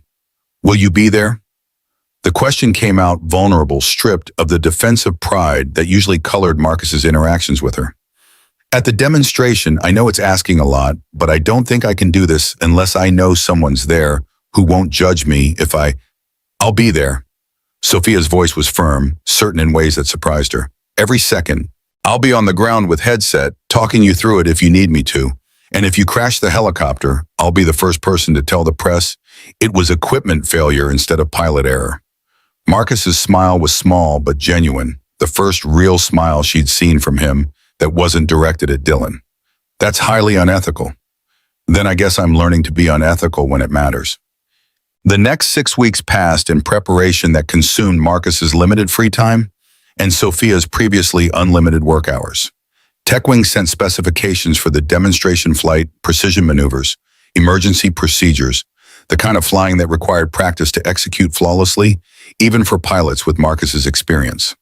Sophia arranged for Marcus to use Castellano Aviation's Bell 407 during off-hours late-night practice sessions when the building was empty and nobody would ask questions about why the janitor was flying the company helicopter. She acted as ground support, learning radio protocols and emergency procedures so she could fulfill her promise to talk him through the demonstration if his confidence failed. The first practice flight was disaster that nearly ended the entire plan. Marcus climbed into the pilot's seat at 11:47 p.m. with confidence that lasted until he started the engine and the rotor noise triggered memories that had been dormant for 3 years. Sophia watched through her headset as his hands started shaking, breath coming in short gasps that suggested panic attack rather than pre-flight jitters. His voice came through the radio strained and barely controlled. I can't do this. It's the same sound from Kandahar when the RPG came through and Jackson was bleeding and I had to choose. Marcus, look at me. Sophia's voice was firm, cutting through the panic with authority that came from watching her father talk pilots through emergency landings when she was a teenager, learning the aviation business. You're not in Kandahar. You're at Seattle. The year is 23 and you're safe, and Dylan is safe, and nobody is shooting at you. Marcus's breathing slowed slightly, but his hands remained locked on the controls, frozen by memories that were more real in this moment than the present. Sophia continued, voice steady and calm, and carrying conviction she didn't quite feel. In through your nose for 4 counts. Hold for 4. Out through your mouth for 4. Do it with me now. In, 2, 3, 4. Hold. 2, 3, 4. Out. 2, 3, 4. The breathing technique was basic, something any therapist would recommend for managing anxiety, but Sophia delivered it with the same confidence Marcus had used when telling her to breathe during their first flight together. She kept her voice steady for 15 minutes, while Marcus's panic gradually subsided enough that he could power down the helicopter and climb out on shaking legs. He stood on the rooftop, looking defeated in ways that made Sophia's chest ache. I can't do this. I thought I could, but I can't. The PTSD is too strong, and I'm not Captain Hayes anymore. I'm just broken version who can't even start an engine without falling apart. Sophia walked to him and did something she'd never done before, took his hand in hers, physical contact that crossed boundaries she'd been carefully maintaining. You're not broken. You're healing, and healing isn't linear. Sometimes you take steps backward before you can move forward. The demonstration is in 5 weeks. I don't have time to heal. Then we practice until the panic becomes manageable instead of overwhelming. Every night, as many times as it takes. And if you can't do the demonstration, we tell TechWing the truth and find another solution. Marcus looked at their joined hands with expression that suggested he wasn't sure whether to pull away or hold tighter. Why are you doing this? Why do you care so much about whether I fly again? The question deserved honesty, even if honesty revealed more than Sophia was comfortable admitting. Because I spent 18 months building walls to protect myself from getting hurt. And then you flew me across Seattle and showed me that the bravest thing you can do isn't protecting yourself, it's showing up for people, even when showing up terrifies you. I want to help you do the same thing. I'm not brave, Sophia. I'm terrified every day that I'm going to make wrong decision and Dylan will pay the price. Being terrified and showing up anyway is literally the definition of courage. They practiced 4 nights every week for 5 weeks. Each session started with panic that Marcus learned to breathe through, with Sophia's voice grounding him when memories threatened to overwhelm present reality. Gradually, the panic attacks became less severe, the breathing techniques more effective, the time between starting the engine and achieving functional control shortening from 15 minutes to 5 to eventually almost none. Dylan attended some practices sitting in the passenger seat, drawing pictures, while his father flew circles over Seattle with Sophia's voice in his ear, providing encouragement and technical feedback. The boy's presence helped more than any breathing technique because Marcus couldn't fall apart in front of his son without teaching Dylan that fear was insurmountable. By week 4, Marcus was flying with something approaching his old competence. By week 5, he was executing the demonstration maneuvers with precision that would have impressed professional pilots. And by the night before the demonstration, he was ready, still scared, still carrying trauma that hadn't disappeared just because he'd practiced through it, but functional despite the fear. The morning of TechWing's Global Aviation Summit arrived with perfect October weather that pilots prayed for and event planners paid premium prices to insurance companies hoping to guarantee. Clear skies, light winds, visibility unlimited across Puget Sound, where 500 aviation industry professionals had gathered at Boeing Field to watch demonstrations of technology they might purchase for their own training programs. Marcus stood beside the Bell 407 at 9:34 a.m., wearing flight suit that TechWing had provided professional attire that made him look like Captain Hayes instead of Janitor Marcus. His hands were steady despite the anxiety coiling in his stomach, 5 weeks of practice, having trained his body to perform even when his mind was screaming that this was a terrible idea.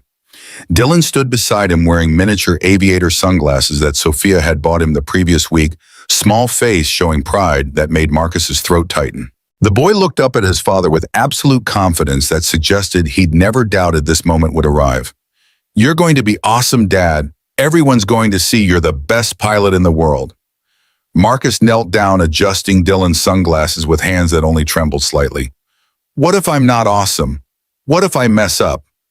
Dylan's answer came with the straightforward logic that children applied to adult anxieties. Then you'll still be my dad, and I'll still love you. Being awesome is just extra. The words hit Marcus with force that made him pull Dylan into tight hug this 5-year-old who'd somehow learned to give his father permission to be imperfect while still believing in his competence. When Marcus stood, Sophia was there with headset in hand, an expression that mixed concern with confidence, that felt unearned but welcome. Ready, Captain Hayes? The title felt foreign after 3 years of being nobody, but Marcus nodded because ready or not, 500 people were watching, and Dylan deserved to see his father be brave instead of hiding. As ready as I'll ever be.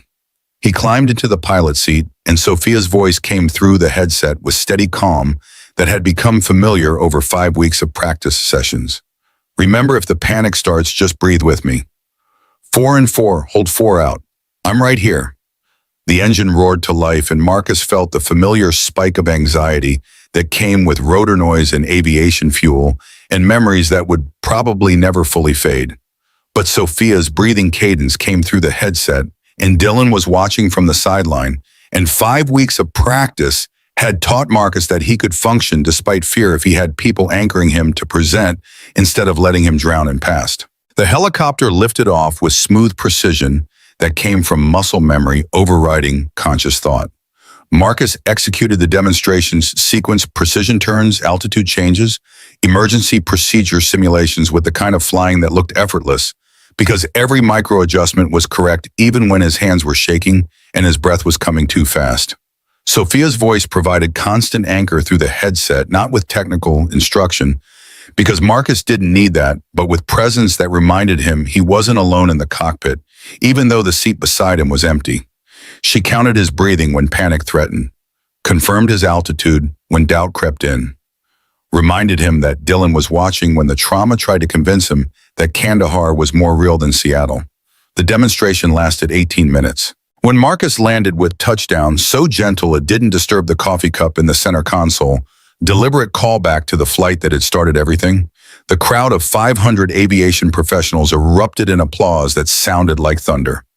Marcus sat in the pilot seat for a moment longer than necessary, hands still on controls, processing the fact that he'd just flown in front of 500 people without crashing or freezing or proving that he didn't deserve their respect. The panic had been there riding beneath every maneuver, but he'd functioned despite it in ways that suggested maybe healing was possible, even if trauma never fully disappeared. He climbed out of the cockpit, and Dylan ran to him, launching himself into Marcus's arms with the kind of joyful abandon that only children could manage. The boy was practically vibrating with excitement. That was so cool. You did all the tricks, and you didn't crash, and everyone was clapping. Did you hear them clapping? They were clapping for you. Marcus held his son tight, and for the first time in 3 years, he smiled genuinely. Not the small, careful smiles he gave Dylan to maintain normalcy, but real smile that reached his eyes and felt like maybe he was remembering how to be happy instead of just surviving. Dr. Helen Zhao approached with expression that mixed professional satisfaction with genuine appreciation. Captain Hayes, that was extraordinary. If you're interested in ongoing consultation work, we'd like to discuss a long-term contract. Marcus looked at Sophia, who was standing nearby with headset still in her hand and tears streaming down her face that she wasn't bothering to hide. She nodded encouragement, and Marcus turned back to Dr. Zhao with answer that felt terrifying and liberating simultaneously. I'd like that, but I need flexibility for my son. He's the priority. We can work with that. Family always comes first. That evening, Sophia returned to her waterfront condo to find envelopes slipped under her door. Inside was handwritten note from her father on Castellano aviation letterhead, Victor's precise script carrying weight that typed words couldn't convey. Sophia, I watched the tech wing demonstration from the VIP section. Saw your janitor, Captain Hayes, fly with precision that most commercial pilots couldn't match. Saw you on the ground with headset, talking him through it like you were his co-pilot instead of his CEO. You were right, and I was wrong. Any man who would risk psychological breakdown in front of 500 people because his 5-year-old son asked him to be brave deserves more respect than I gave him. I'm proud of you for seeing what I couldn't see. Your mother would be proud too. Also, Richard Brennan has withdrawn his concerns about your leadership. Apparently, even he was impressed by the demonstration and your role in making it possible. Dad Sophia sat on her couch holding the note and crying for the second time that day, this time with relief that came from understanding that her gamble had paid off and her career had survived her choice to defend someone who'd needed defending even when he claimed he didn't. 2 weeks later, Marcus used the scholarship fund to enroll Dylan at Seattle Academy. But he didn't stop there. He'd accepted TechWing's consultation contract at $40,000 annually, plus benefits enough that he could quit the janitorial position and actually be present for Dylan's childhood instead of perpetually exhausted from night shifts that paid minimum wage. He started working with a nonprofit that provided free flight training to underprivileged teenagers, using his expertise to create opportunities for kids who loved aviation but couldn't afford the barrier to entry that kept flying exclusive to wealthy families. Sophia quietly donated funding to keep the program running, and Marcus found out anyway because apparently wealthy CEOs weren't as subtle as they thought when their donations arrived the same week that budget shortfalls would have shut down operations. Dylan brought home a school assignment 3 weeks into his first semester at Seattle Academy. The prompt was, "Write about your hero," and Dylan's essay was 4 pages long, written in careful letters that showed he was taking the assignment seriously. "My hero is my dad because he was scared to fly, but he did it anyway because being brave means doing things even when they're scary. But my other hero is Miss Sophia because she helped my dad remember that he's a pilot, and also she makes him smile in ways that are different from how he smiles at me. I think she makes him happy, and I think that's important because Dad deserves to be happy again." Marcus read it sitting at their new kitchen table in the 2-bedroom apartment they could finally afford, and carefully folded the paper before putting it in his wallet alongside the photograph from Kandahar and the hospital bracelet Dylan had worn in the NICU. That Saturday afternoon, Sophia went to the Castellano Aviation rooftop without quite knowing why. Nostalgia, maybe? Or the need to stand in the place where everything had started and process how much had changed in 8 weeks since a janitor had volunteered to fly and a CEO had made cruel joke about marriage. She found Marcus there cleaning the helicopter like he used to clean floors, old habits dying hard, even though he wasn't technically maintenance staff anymore. The sight made her smile where hero with consultation contract worth $60,000 annually still couldn't resist the urge to make sure aircraft were properly maintained. He looked up when he heard her approach, smile automatic now, instead of the careful performance it had been. "Caught me. I keep telling myself I don't have to do this anymore, but then I come up here and can't help myself." Sophia walked closer. "You know I never actually meant what I said that morning, about marrying you if you flew the helicopter." Marcus set down his cleaning cloth expression, shifting to something more serious. "I know. It was mockery. I understood that.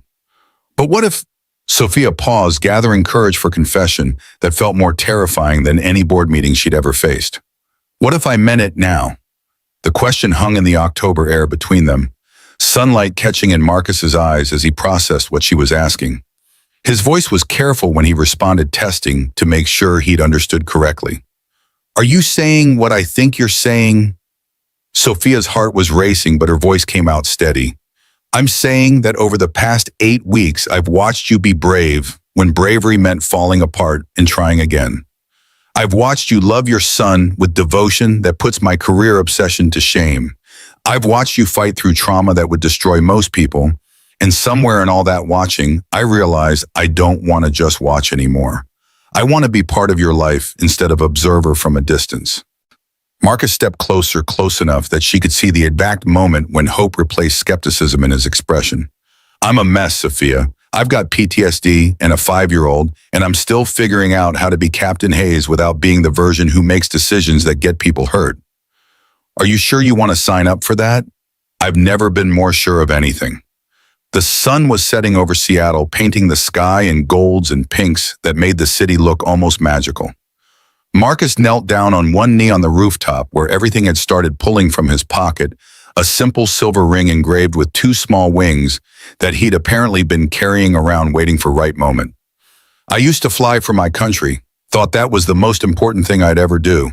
But then I had Dylan, and I learned that flying for someone you love matters more than flying for abstract concepts like duty or honor." He paused. "Now I want to fly for 2 people, you and Dylan, if you'll have me. Not because I owe you anything or because you saved me, but because you helped me remember that being scared and showing up anyway is what courage actually looks like. Will you marry me? Sophia's vision blurred with tears she didn't try to hide. Yes. Dylan appeared from behind a ventilation unit where he'd apparently been hiding with a bouquet of flowers that were slightly crushed from being clutched too tight. He ran toward them, shouting with 5-year-old volume control. Does this mean she's staying forever? Sophia laughed through tears, catching Dylan as he launched himself at her. Forever, boy. The boy cheered. Dad, you did it. You flew and you got married, and now we're a real family.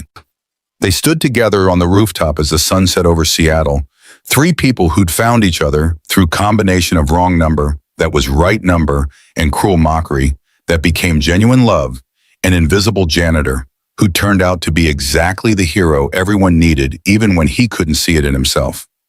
Somewhere below, the city continued its endless motion, indifferent to individual stories of redemption and courage and healing. But up on the rooftop, where a CEO had once mocked a janitor's claim that he could fly, Marcus Hayes held his son and his future wife and understood that the bravest thing he'd ever done wasn't pulling 6 soldiers from enemy fire. It was letting people see him broken and trusting that they'd still think he was worth loving.